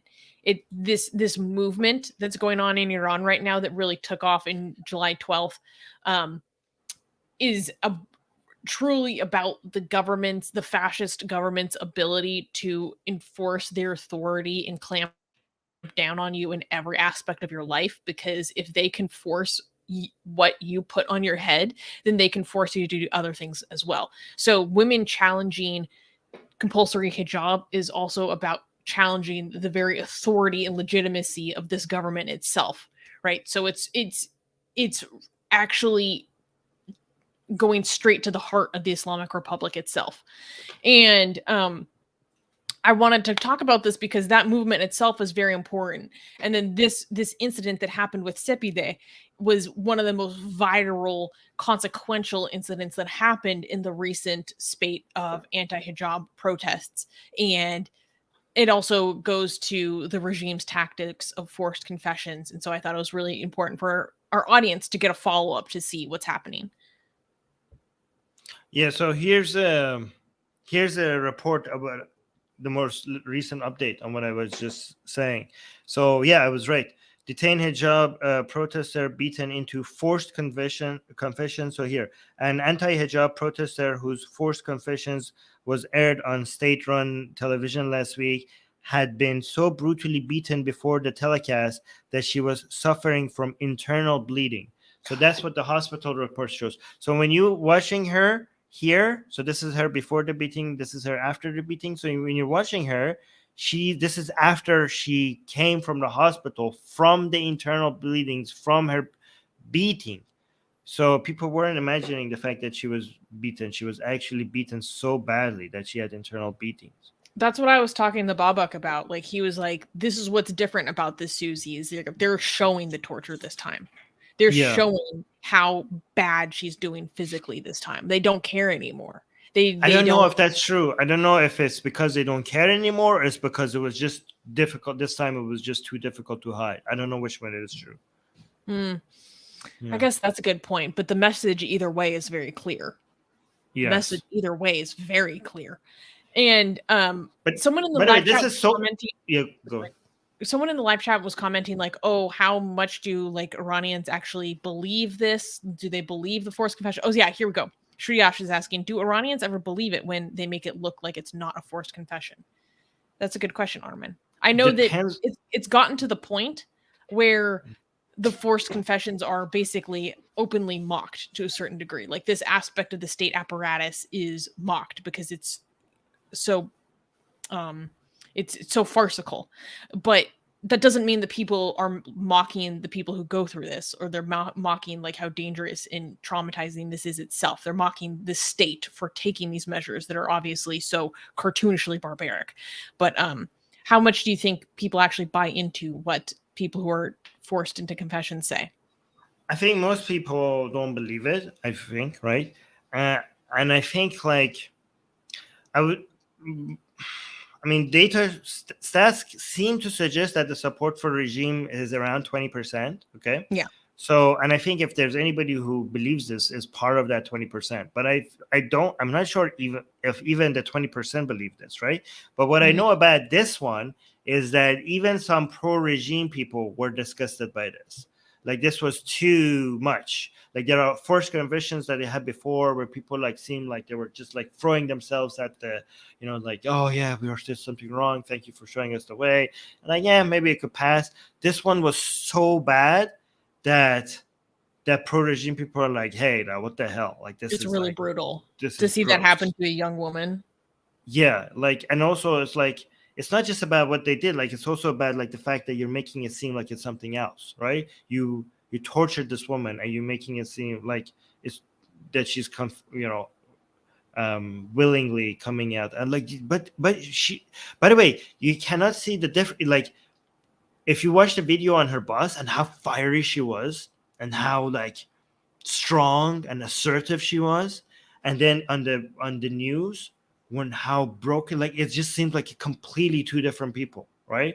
Like, it just seems like this is not the same person. Like, they didn't just break her bones. It's like they just broke her spirit. Like, she seemed like she's like, just tell me whatever you want, just tell me what you want me to say. Like, she's just like, she doesn't seem like somebody that would submit so easily. That's why the other women their videos came out earlier and they weren't beaten. She seemed like she was like somebody who would resist.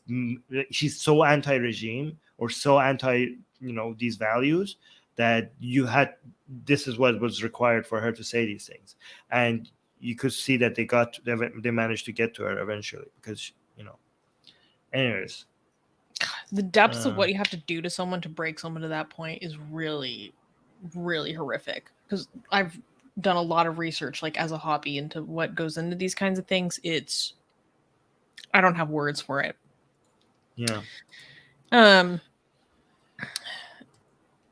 a different note, Mohammed is saying, please like, subscribe, and turn on the notifications. Mohammed is doing our job for us.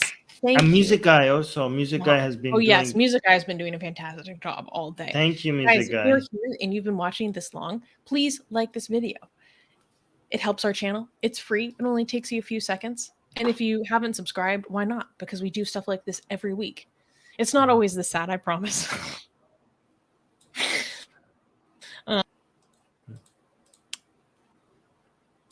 John made a funny joke, but I don't want to say it right now because this news is too sad. Okay, leave it start so that when we it's a good one. So we could read it on a lighter note. Okay. Oh, Music Guy saying, thanks. Music Guy, you're amazing. Thank you so much for being here. Okay. Can we clap for the next news? Oh, I don't like this either, but it failed. It's kind of funny. So it is kind of funny. Okay, so next news. Armed gunman stalks Iranian American dissident journalist. On July 25th, a man in Brooklyn was arrested after being found armed with a loaded AK-47 type assault rifle outside the home of Iranian journalist and women's rights activist Masih Alinejad.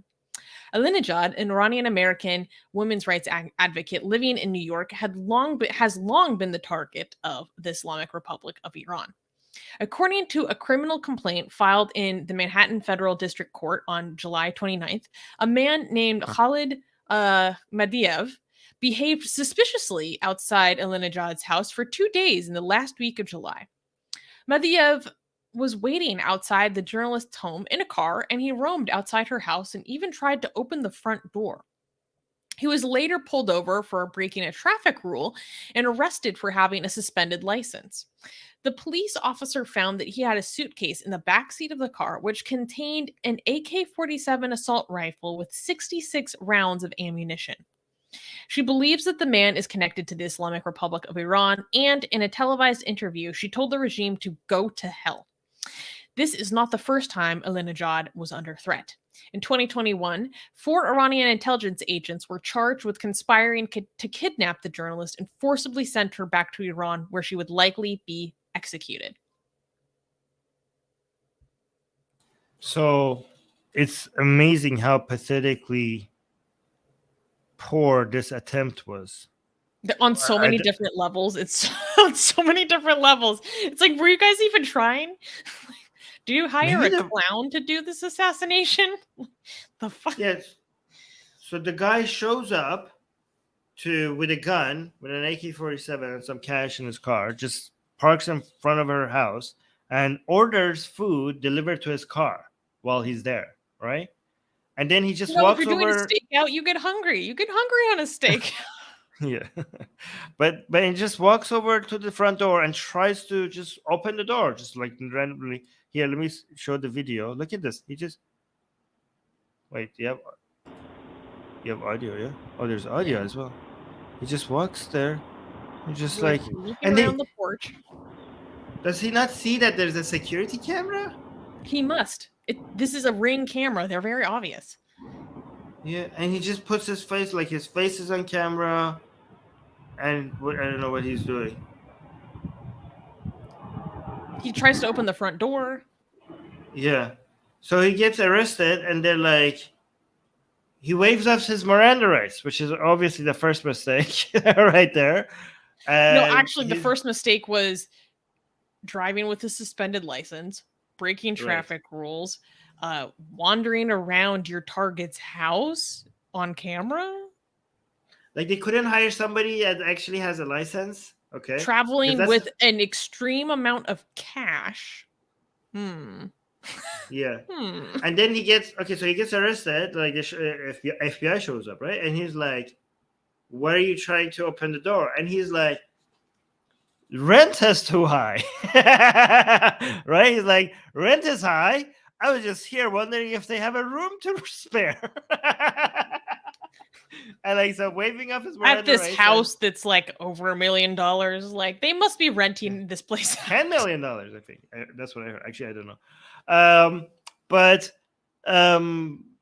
So, and then I was like, "Is this your gun in your car?" I was like, and he's like, "No." I'm like, "What gun?" It's like there's a gun in my car.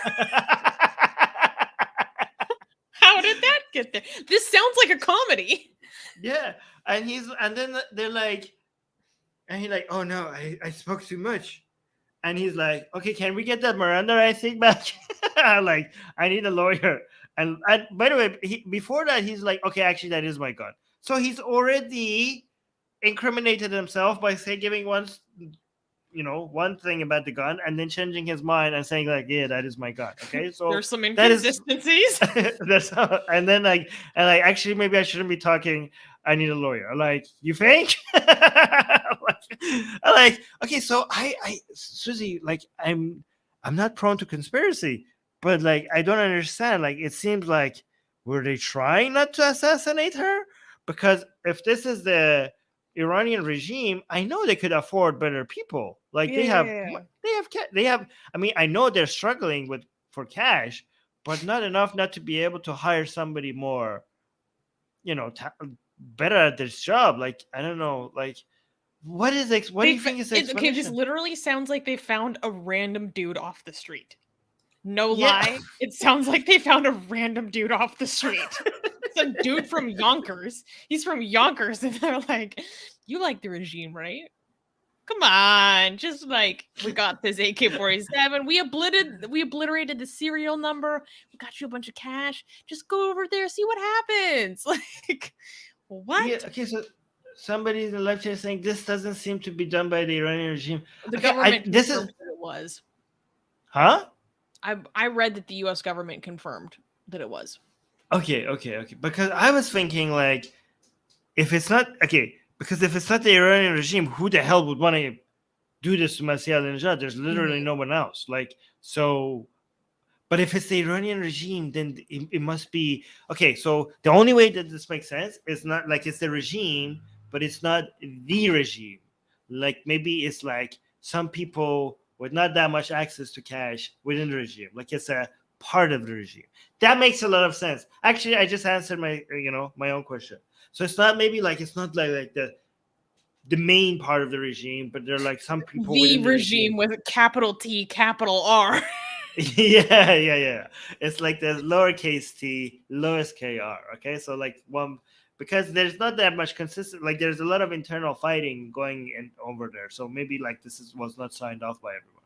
So yeah, maybe, and maybe their budget, that part of the regime's budget was not very high. Okay, no, here's the thing. This plot was so bad. Okay, this is actually like clever though, because it's so bad that it makes you question if it was the regime.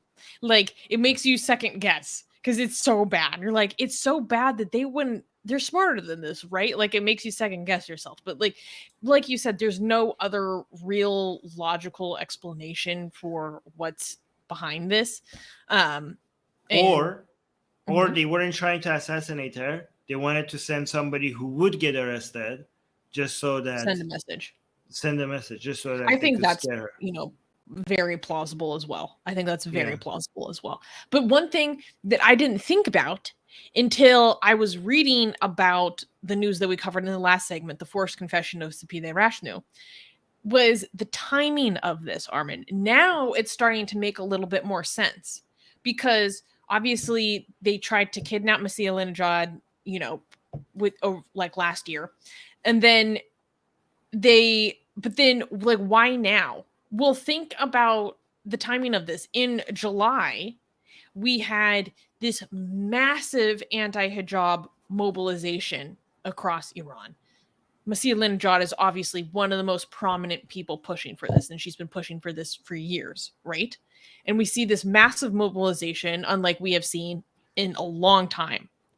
And so I think, and who do women in Iran send all their videos to? They send it to Masih al-Najjar.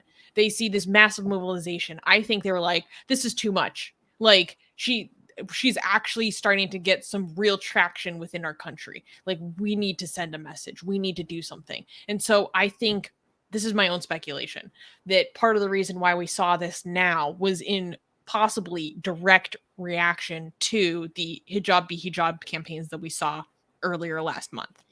But this is the best promotion of her. Every time Also, she's like losing some, a little bit of attention, the Iranian regime is like, hey, let's give her a boost by making her by showing everybody that this is the person that we are afraid of the most. Yeah. Like how could they not I think they see? legitimately are. I think they legitimately are afraid of her the most. Yes. Straight up. Yes, this lady, this tiny little lady, the skinny little curly haired woman that you're seeing on the screen here is the biggest fear of the Islamic Republic of Iran. Okay, she is their nightmare. This is the face They that they piss see themselves at night thinking about this. when they sleep at night. Yes. No, I'm not even kidding. I think that's true. Yeah, it is. I think so too. No, and the thing is, you're kind of right, Armin, because not only does that give her obviously massive boost within like anti-regime people, but it also exposes Americans to her activism every single time. Like most Americans don't know about her or her activism, but when this happened, especially last year with the FBI unveiling the kidnapping attempt, like she was all across American media, and now she's in English-speaking news because she has her own news show in Farsi, and so Americans are going to be seeing across the country this struggle, her activism, what she does, and they will also see how Iran is operating within America. Yes. And by the way, with all of that said, the deal seems to actually still be going through. Like, actually, we just got recent news. I wanted to talk about this. It makes me so mad that we are still negotiating with Iran. It's ludicrous. How the ever-living F are we negotiating with this regime who is actively trying to kidnap and assassinate our own citizens on our fucking soil? Like, it's ludicrous. You said this before. Like, in other cases, this would be a declaration of war. Yeah, but I mean, okay, so to be fair, you do negotiate. It's about the nukes. It's about the nukes. And oil and gas, which everybody deeply needs right now because of Putin. Okay. Also, Susie, even if there was a declaration of war, you would still negotiate with the people who you're at war with. So technically, that would be part of it. No? I know, but it's so insulting to the intelligence. And also what Masih keeps saying, which I think really rings true, is she says, like, basically, why are we negotiating when this is the very nature of the regime itself? Like, they do not change if we're on our best behavior. This is the inherent essential nature of who we are dealing with. This is it might be worse if you don't negotiate. They are not going to change. I mean, technically, I don't know if that's black and white. It is possible that if you completely cut them off, they would be worse. Sure, anything's possible. It's also possible if you completely cut them off, they'll start acting apologetic and get their act together. Okay? But the regime has been like this from the beginning. They've been using these tactics, like diplomatic hostages, like all this stuff from the beginning. Yeah, it's not. But the amount of it could be different. The amount of it could be different. Sure. Okay, sorry, I don't. I don't. Yeah, okay, we could have this discussion another time. I don't want to change this news item. Susie is ready to throw something at me. Now is not the time to quibble about this, Navabi. Do you want to read some comments? Oh my god, we have so many good comments today. Higgs Boson and saying, how can someone be dangerous and clownishly funny at the same time? That's good. When we were showing the video of this guy approaching the house, Shakespeare is saying, not sus at all, not suspicious at all. And then when we were talking about how he was like, hey, so you have this loaded AK-47 in your car, what's that about? Shakespeare saying, what is gun? That's good. These are good comments. Love it. Just not even whose gun, just what is gun?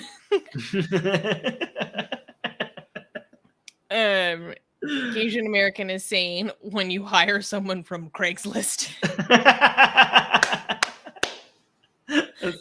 These are great comments. And Oxymoron is saying he probably trained himself watching bad spy movies. Yeah, it's good. It's a good guess. Even It's a in good bad guess. spy movies, you don't order takeout to your frickin' stakeout car. Well, Dri- actually, I could. You would think that the regime would at least get someone who doesn't have a suspended license. Like, that is the Yeah. bare minimum. That really stood out to me. I'm like, the suspended license, really? Oh, by the way, music guy, and we're getting some messages from Twitch to YouTube. So on Twitch, somebody is like flirting with our music guy on YouTube. So Hey, shake. music guy is very hot, not gonna lie. Yeah. Cross-platform flirting. Yeah. Guys, just send us your flirting from Twitch to YouTube or YouTube to Twitch or Facebook. We'll be happy to exchange them for you. You're getting some positive feedback as well, Susie. John is saying Susanna is mad fine. How do a white girl become Shia? Well, you know, I became just so emboldened by hearing the story of Hussein. It brought me to tears and changed my life. Yeah, actually, we should do a stream. We should do a stream about Hussein because I have been like, there's some analysis on his martyrdom that requires some reassessment, which is very interesting. I could take you. I'll tell you after the stream. Yeah, that's very interesting. Yeah. Yeah, Hussein. Yes. Okay. Can we clap for the next news? Yeah, no, this is crazy. Okay. Next news. Ex-terrorist spokesperson named as Somalia's new religion minister. What? Yeah. We chose this news because our lovely editor, D, and also moderator in our live chat, D Boudreau, sent this to me with the caption, WTF? So I was like, we have to talk about this. I mean, the man could have been changed, so I don't want to judge him too No, we're going to get into it. Okay. On August 2nd, Somalian Prime Minister Hamza Abdi Bare appointed the former deputy leader and co-founder of the Islamist militant group Al-Shabaab as the new Minister of Religious Affairs. Mukhtar Robau, also known as Abu Mansour, co-founded Al-Shabaab. Al-Shabaab has claimed responsibilities for many bombings and suicide attacks. They typically target government officials, the African Union mission in Somalia, and perceived allies of the federal government of Somalia. Robau's affiliation with Al-Shabaab stirred a discussion on whether it will strengthen the fight against the insurgency or provoke clan clashes. Apparently, his selection is an attempt to pit him against his former group. His cabinet post will put him in charge of the ideological confrontation against Al-Shabaab and challenge their dominance and legitimacy in many regions in Somalia. The political analyst Mohammed said, quote, we welcome his appointment. The move will advance reconciliation and serve as a good example for more high-level Al-Shabaab defections. So, like I said, this definitely was an initial WTF moment. But when I was reading into it, it started to make a bit more sense. So he, like I said, he co-founded Al-Shabaab. He was directly affiliated with and used to train with Al-Qaeda in Afghanistan. And then over the years, like at one point, he even had a $5 million bounty on him by American forces, calling for information on his whereabouts. And then around 2013, I believe, he basically left Al-Shabaab and denounced them. And then he started to get politically involved. And until like very, very recently, he was on house arrest because he was like contending the power of another big political figure. Like he was challenging the power of the president, but now he has been elected to the cabinet by the prime minister, And yeah, this is like very controversial, but they're, I guess, doing it with the intention of trying to, because he has all this authority within the region and he has authority from his previous history with Al-Shabaab. I guess the idea is that that will make him a good religion minister, because then he can challenge like the narrative of Al-Shabaab, challenge their legitimacy, and hopefully signaling that you can be a member of Al-Shabaab and then leave and still be integrated into society and even get a high level cabinet position could maybe inspire other people, high level people in Al-Shabaab, to leave and then switch sides. So that seems like kind of the intention behind this, especially since the previous administration of the prime minister basically didn't do anything over the previous 3 years to fight the Al-Shabaab insurgency. And now there's a new prime minister that just came in. They finally had elections that were delayed for a year. A lot of violence throughout these elections, but it was finally executed. Most Somalians did not even vote in the elections because of all the violence and problems surrounding it. But it happened, and people are hoping that this will help them move forward. Actually, that makes sense. I think I'm kind of conflicted because it seems based like but the confliction causes is from the. Do you know where my source of conflict is? Like, because it seems like it makes sense. It's a good message.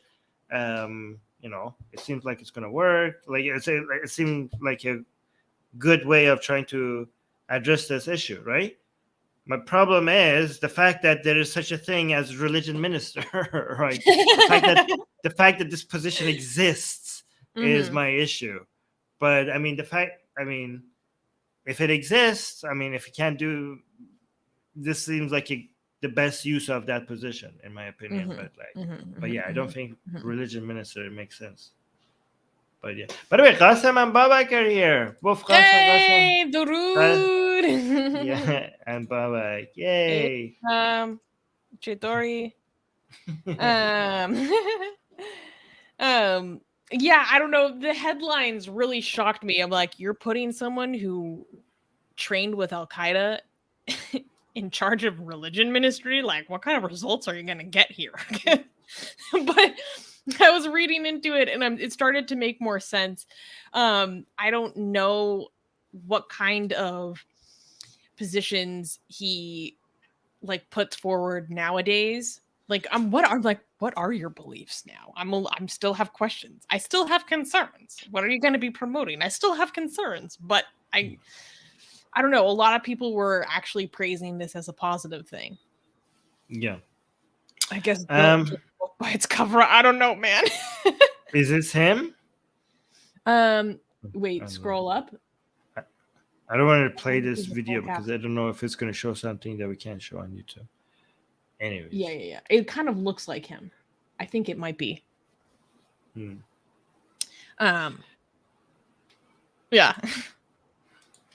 Yeah, pretty bold move. Like, for the people who made this decision, they're like, I think it was like, it's pretty bold. And I think it was definitely. Yeah, Dee is bringing up a good point. A lot of African high positions are held by former rebels. Like, it's easy for people to say, like, oh my God, this person was a terrorist. Like, they shouldn't be involved at all. But in reality, like, these are people who hold a lot of authority over major sections of the country that are still not really part of the whole yet. So, while it's easy for us, on the other side of the world to be like, how could you allow this? They have to make the calculation of like, how are we actually going to knit this country back together? What is it going to take? And it is going to take working with people who used to want to rip this country apart.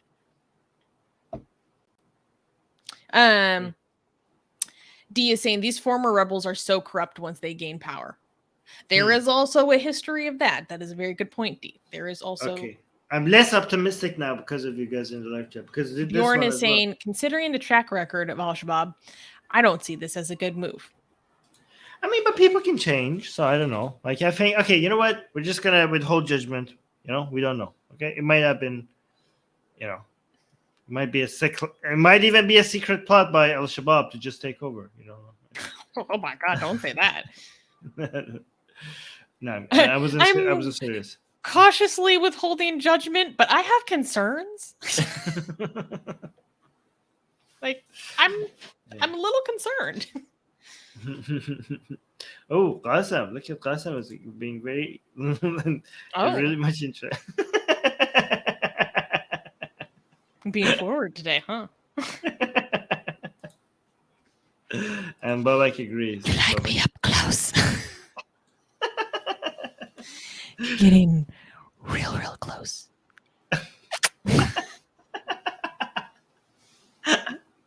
Okay. Can we clap for the next news? Sure. Okay. Next news. Anti-LGBT Christian college probed by the state of Washington amid student protests. A private Christian liberal arts institution, Seattle Pacific University in the state of Washington, is facing an investigation by the state's attorney general over an alleged prohibition on hiring members of the LGBT community. In response, on July 27th, the university filed a complaint against Washington State Attorney General Bob Ferguson. At the heart of the controversy is the university's employee lifestyle guidelines, which mandate that employees are not allowed to engage in same-sex sexual activity, extramarital sex, or cohabitating before marriage.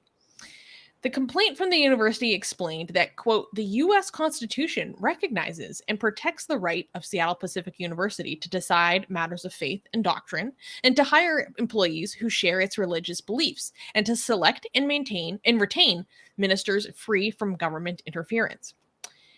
Some students have already created plans to file legal action against the university's board of trustees for its, quote, homophobic and discriminatory employee lifestyle expectations. The issue caught international attention when a video of this year's graduation ceremony, where 50 students handed the school's president pride flags instead of shaking his hand, went viral.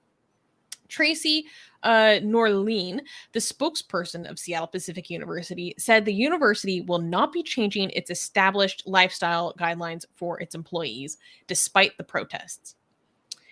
So let me break it down. Let me do a breakdown of the timeline of events. So Seattle Pacific University is a Christian private university, and they're part of like the Free Methodist congregation.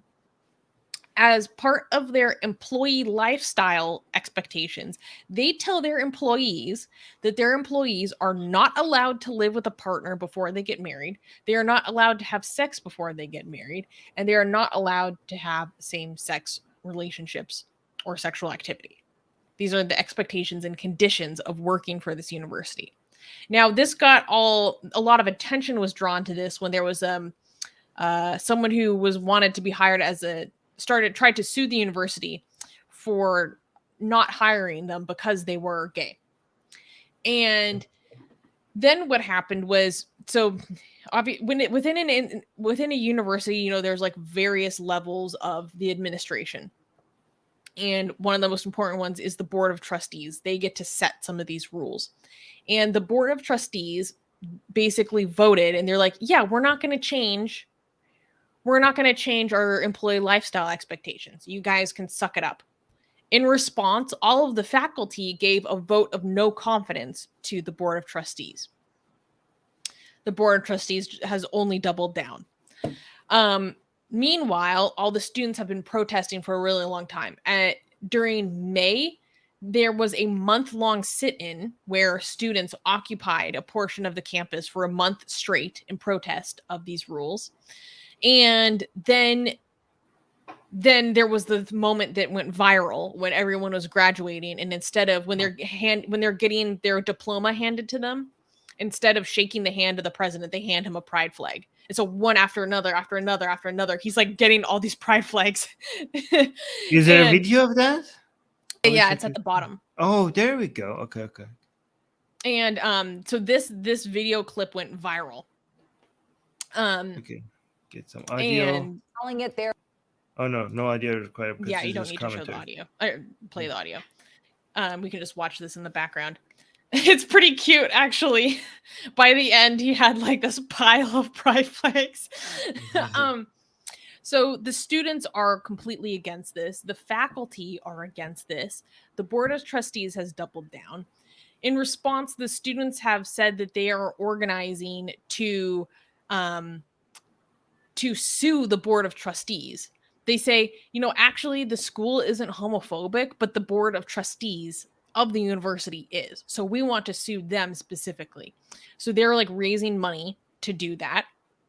In the midst of all of this, the Attorney General of the state of Washington announced that they are going to start an investigation into this school. They're like, you're saying explicitly that you do not hire people on the basis of this characteristic. That sounds like it's possibly illegal. We're going to investigate this. Sounds like it, yeah. And in response, the university is basically countersuing. They're like, oh yeah, you're gonna. Well, the attorney general isn't suing the school. They're gonna do an investigation or a probe. So in response, the school is like, oh really? We're gonna sue you. You're gonna investigate us. We're gonna sue you. So there's like this battle going back and forth. So basically, they're suing on the basis of like infringement of First Amendment rights, because they're saying we have a First Amendment right that's protected in matters of faith and doctrine. And this is part of our faith and not doctrine. for discrimination. Like, oh my God, like I don't understand. Like, and well, here's the thing. So the Seattle Pacific University is part of the Free Methodist Church.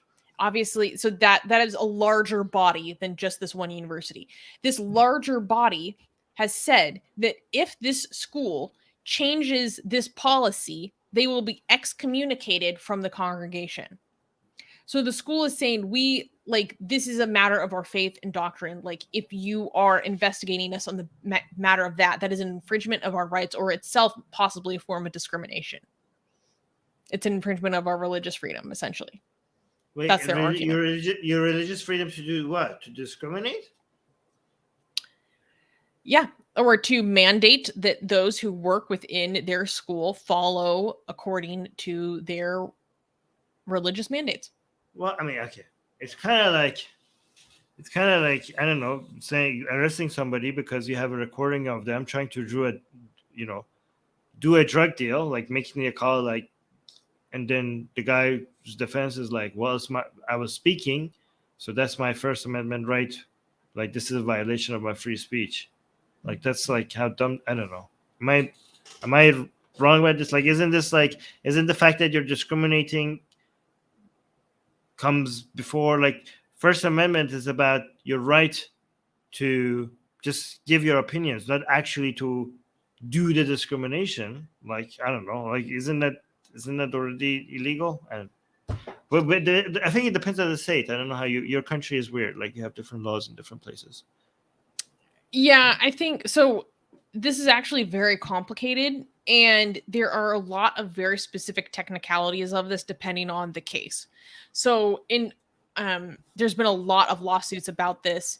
Yeah, Prometheus saying, Armin, they might have a point. It's a private university after all. So this is no. Wait, if for example in the United States a private restaurant cannot be like, we do not serve black people here. Like, that would be illegal, even if it's private. Like, there's certain rules that applies to private organizations as well. But yeah, go on.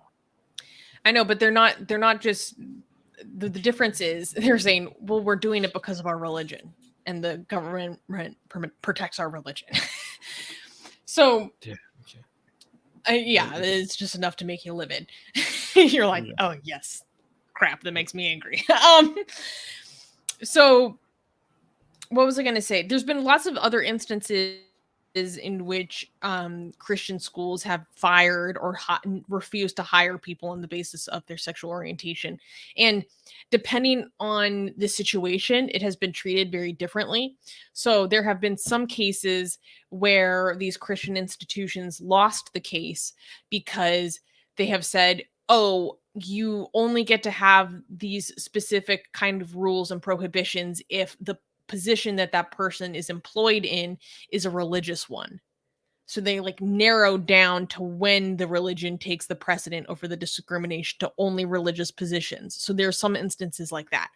And then there are other instances where people have lost, like LGBT people have lost the case that they were trying to get their job back or whatever, against the Christian institution, because for various reasons, the Christian institution, their religious freedom to be able to dictate, what is within their doctrine in whatever way takes precedent over the circumstances of that person's case. D. Boudreau is saying that that religion has so much influence in a secular free expression country is frightening. Well, it's nothing new here, unfortunately. And Christopher is saying, does Seattle Pacific University board realize that they're in Seattle? Yeah. For those who don't know, Seattle is one of the gayest countries on the West Coast, gayest cities. Yeah, so this is actually one thing that's really noteworthy, is that this is in extremely stark contrast to the culture of the city with which this is happening. And like, I've known a lot of people who have gone to Seattle Pacific University, and they have a lot of contentions with how conservative of a school it is. It really doesn't fit within the culture of the city in that way. But then this also leads a lot of people to say that the attorney general is just taking this action against the school because it is politically popular for him to do so, and that he doesn't actually have much of a case. And unfortunately, I can see the ways in which he doesn't have much of a case. Now, granted, I'm no lawyer, and they're just announcing an investigation or probe. But given various precedents, I don't know how successful they'll be, to be honest. Oxymoron is saying it's still a private university that is legitimized by the government of America, but this statement is a double-edged sword. But they're investigating. So first of all, this is an investigation. It's not like they're already been, like, you should, if they're, I don't think like it's a big of a deal. If you're just like, you haven't been charged with anything, right? There needs to be investigations where there are accusations. You can't be like, how they, like, there's enough grounds for it. If there's not enough grounds for a charge, there are enough grounds for investigations, aren't there? I mean, you keep saying it's private. Again? Okay, I'm just saying, first they keep saying it's private, okay? And I'm like, again, private doesn't mean that this stuff is not illegal. And even if it's not illegal, not necessarily. But even if it's not illegal, it is questionable, so it makes sense to investigate it. At least it makes sense to investigate the thing. Yeah. All right. Miss Linda is saying, the Free Methodist Church. That's why. The United Methodist Church is quite liberal. The Free Methodist Church is very conservative. And having known people who go to SPU, that was their experience. Yeah, exactly. Darko is making a good point here. Darko is making my point better for me. What if they decide they can only employ white people? Would that be legal? Okay, now, here's the thing. I've heard like constitutional attorney Andrew Seidel talk about this, and basically the logic is the same. There isn't a very good legal argument to differentiate the two. If someone is saying, I'm discriminating against you on the basis of your race because of my religion, unfortunately, we don't have like a lot of good arguments about that, because if we have all these precedents that say in various forms, one way or another, you can refuse service to someone, or you can discriminate against someone because they're LGBT on the basis of your religion, that same argument applies to the basis of race. So we're actually put in a really bad position in this country. Just, we haven't gotten to the place where people are actually trying to do that, to my knowledge. That, I mean, you're saying that would be, are you saying that technically it could be legal in the United States to discriminate based on race? Mm-hmm. Oh my God. So Darko has the same reaction. Well, okay. Based on what I have heard from lawyers who know this thing, like, this is what they do. not just like, patent attorneys, like constitutional lawyers. Like if you're making an argument along these lines for LGBT, you don't really have very good arguments to differentiate when it comes to race. Like if it applies to LGBT, then it is also going to apply to race, because especially under the Civil Rights Act, Civil Rights Act doesn't cover LGBT. But it covers race. LGBT rights in America are under the guise of immutable characteristics. That's why they are covered by law in the way that they are as civil rights and all this stuff. And race is defined as an immutable characteristic. This goes back to the Civil Rights Act. Now, granted, I actually do not believe that sexuality is an immutable characteristic, but this is just how things came down in America because of various cultural things. Regardless. But now that in the law, they are understood as immutable characteristics. And one immutable characteristic, the LGBT, you're saying, oh, well, you can discriminate against that on the basis of your religion. But then we have race over here, which is also understood to be an immutable characteristic under the law. What's the difference? It's actually deeply concerning. Okay, thank you for scaring us, Susie. That's what I'm here to do. They say, yes, interracial marriage can become illegal again. Insane. Okay. Yeah. Yeah, maybe. Wait, Doorknob also killing me. Doorknob is saying, can also theoretically discriminate based on race. Hans, are we the baddies? Yes. All right. Time to ask ourselves. Yes. Are we the baddies? All right. Can we clap for the next news? Yes. Yes. Next news. Next news, Atheist Republic at Celebrating Dissent, August 20th through 21st. So this is just a fun reminder to you guys that Armin and I are going to be speaking at Celebrating Dissent in Cologne, Germany, like soon, very soon, like 13 days from now. And I am freaking so excited. I'm so excited. I just can't even. And I wanted to talk a little bit about what Armin and I are actually going to be speaking about, because when we announced this at the time, like the speaking topics weren't set yet. And now we can actually talk to you guys about what Armin and I will be discussing. Armin, do you want to go first or should I? Wait, are we allowed? Yes, I think we are. Yeah. Okay. All of the topics are right there. Oh, yeah, you're right. They actually put it on the website. Yes, you go first. Okay, so I will be speaking as part of a panel called Blasphemy, Islamophobia, and Free Expression. It'll be a workshop, and I will be a co-panelist with Ali Rizvi, Halima Salat, and Sami Abdullah. And I feel so flattered and honored, and also I'm very excited that I get to be speaking with Ali Rizvi, since we're close friends. I just think that's cute.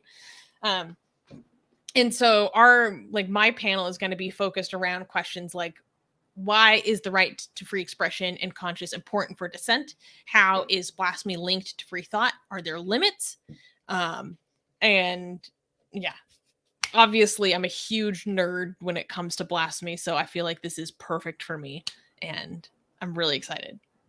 Okay, so this is your panel. We're speaking on the same day, me and you. So both of us are speaking on day one.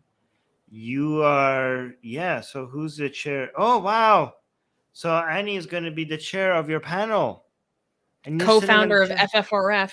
No big deal. Amazing. Yeah. And you're going to be on his panel with Ibn Warraq. Wow, that's crazy.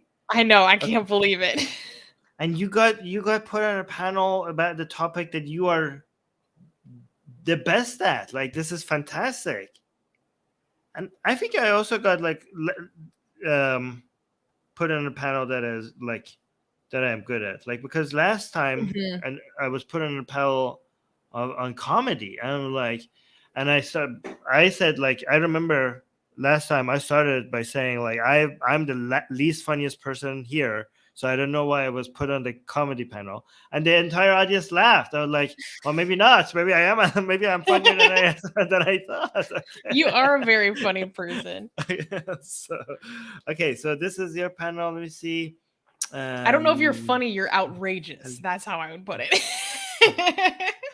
This is such a good panel for you. You're on a panel with Ali, Halima, and Annie. Like, this is like, oh, this is and Ibn Mubarak. Like, this is such a perfect panel for you. Okay, and my chair is Mimsy, which reminds me, I'm supposed to email her back because she emailed us about our panel.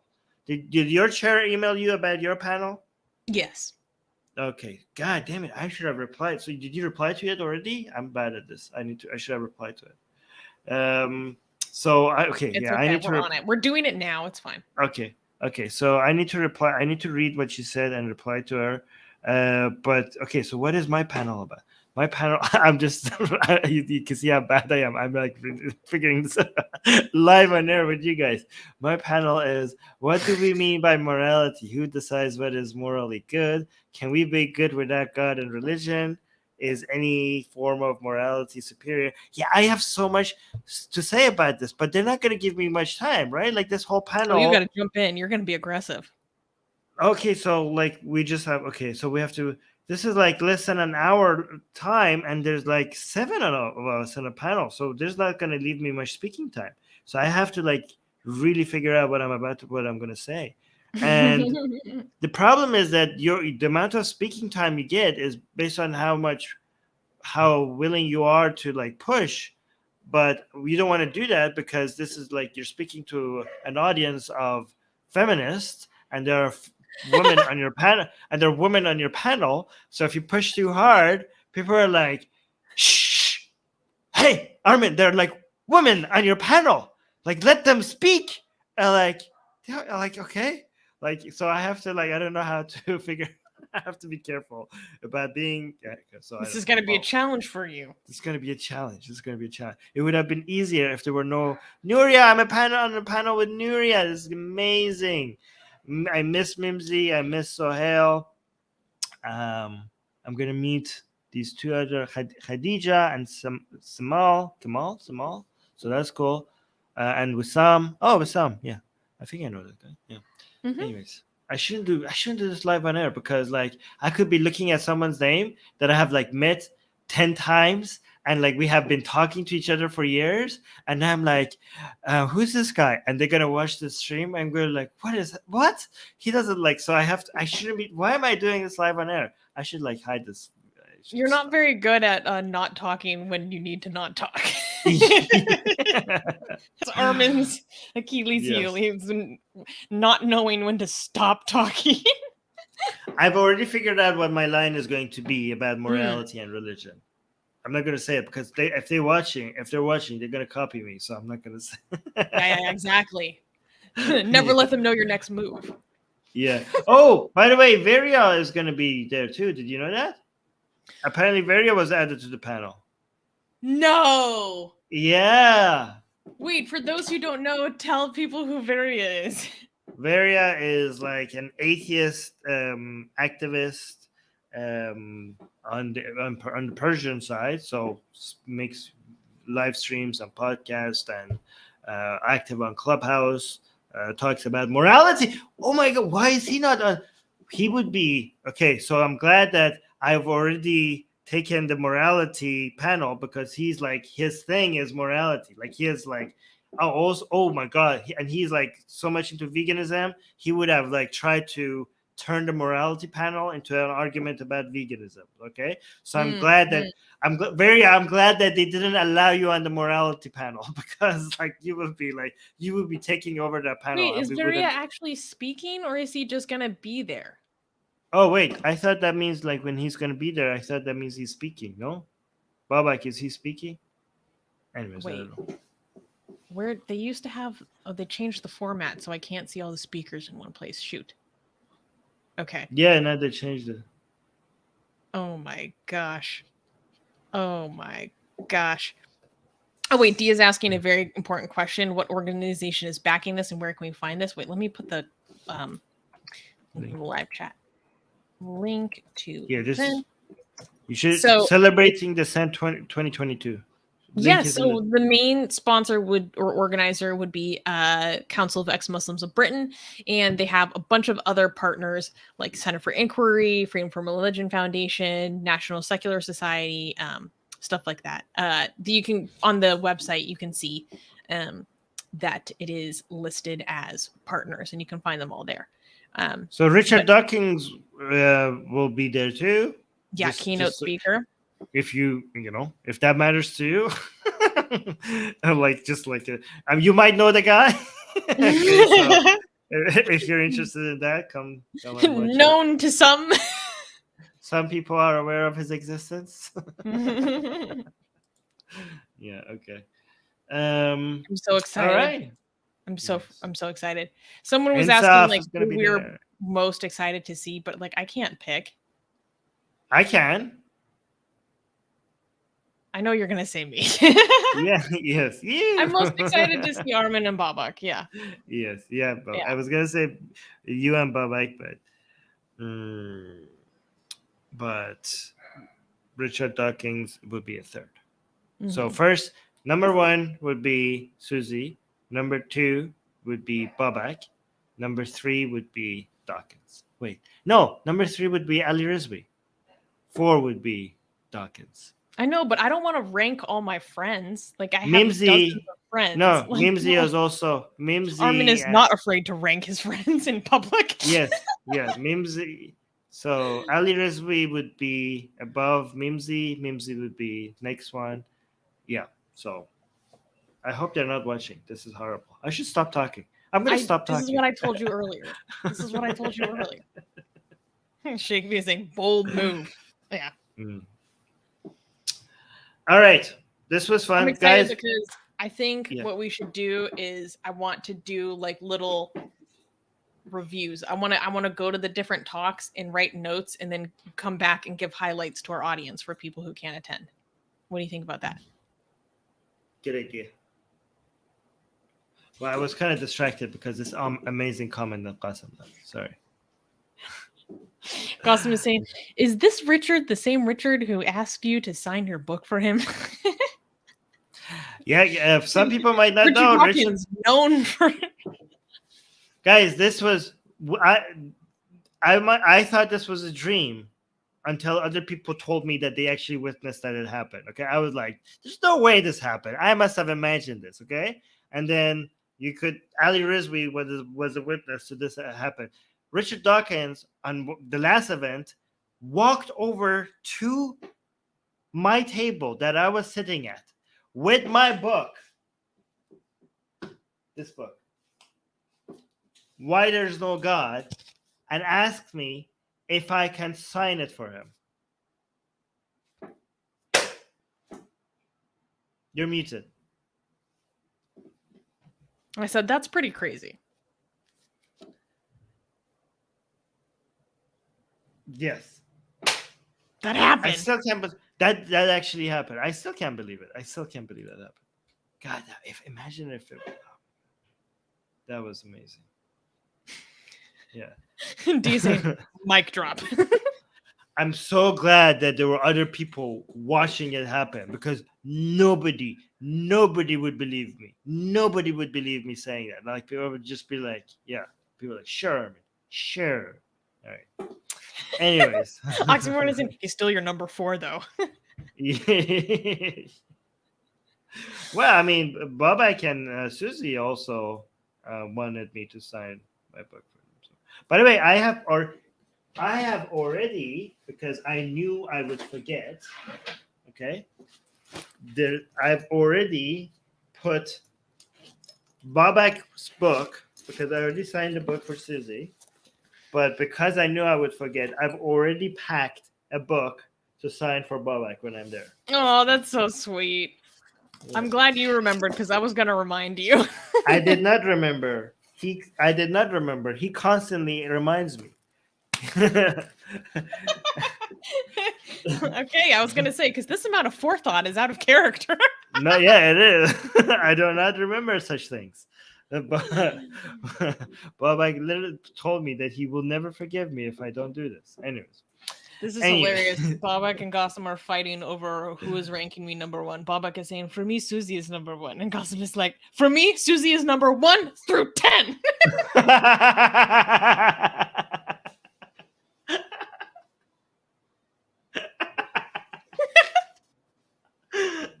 Oh, you guys saw it. Okay. All right, guys. We're going to head out. This was a lot of fun. We have so much fun here. Today. Yeah. All right, guys.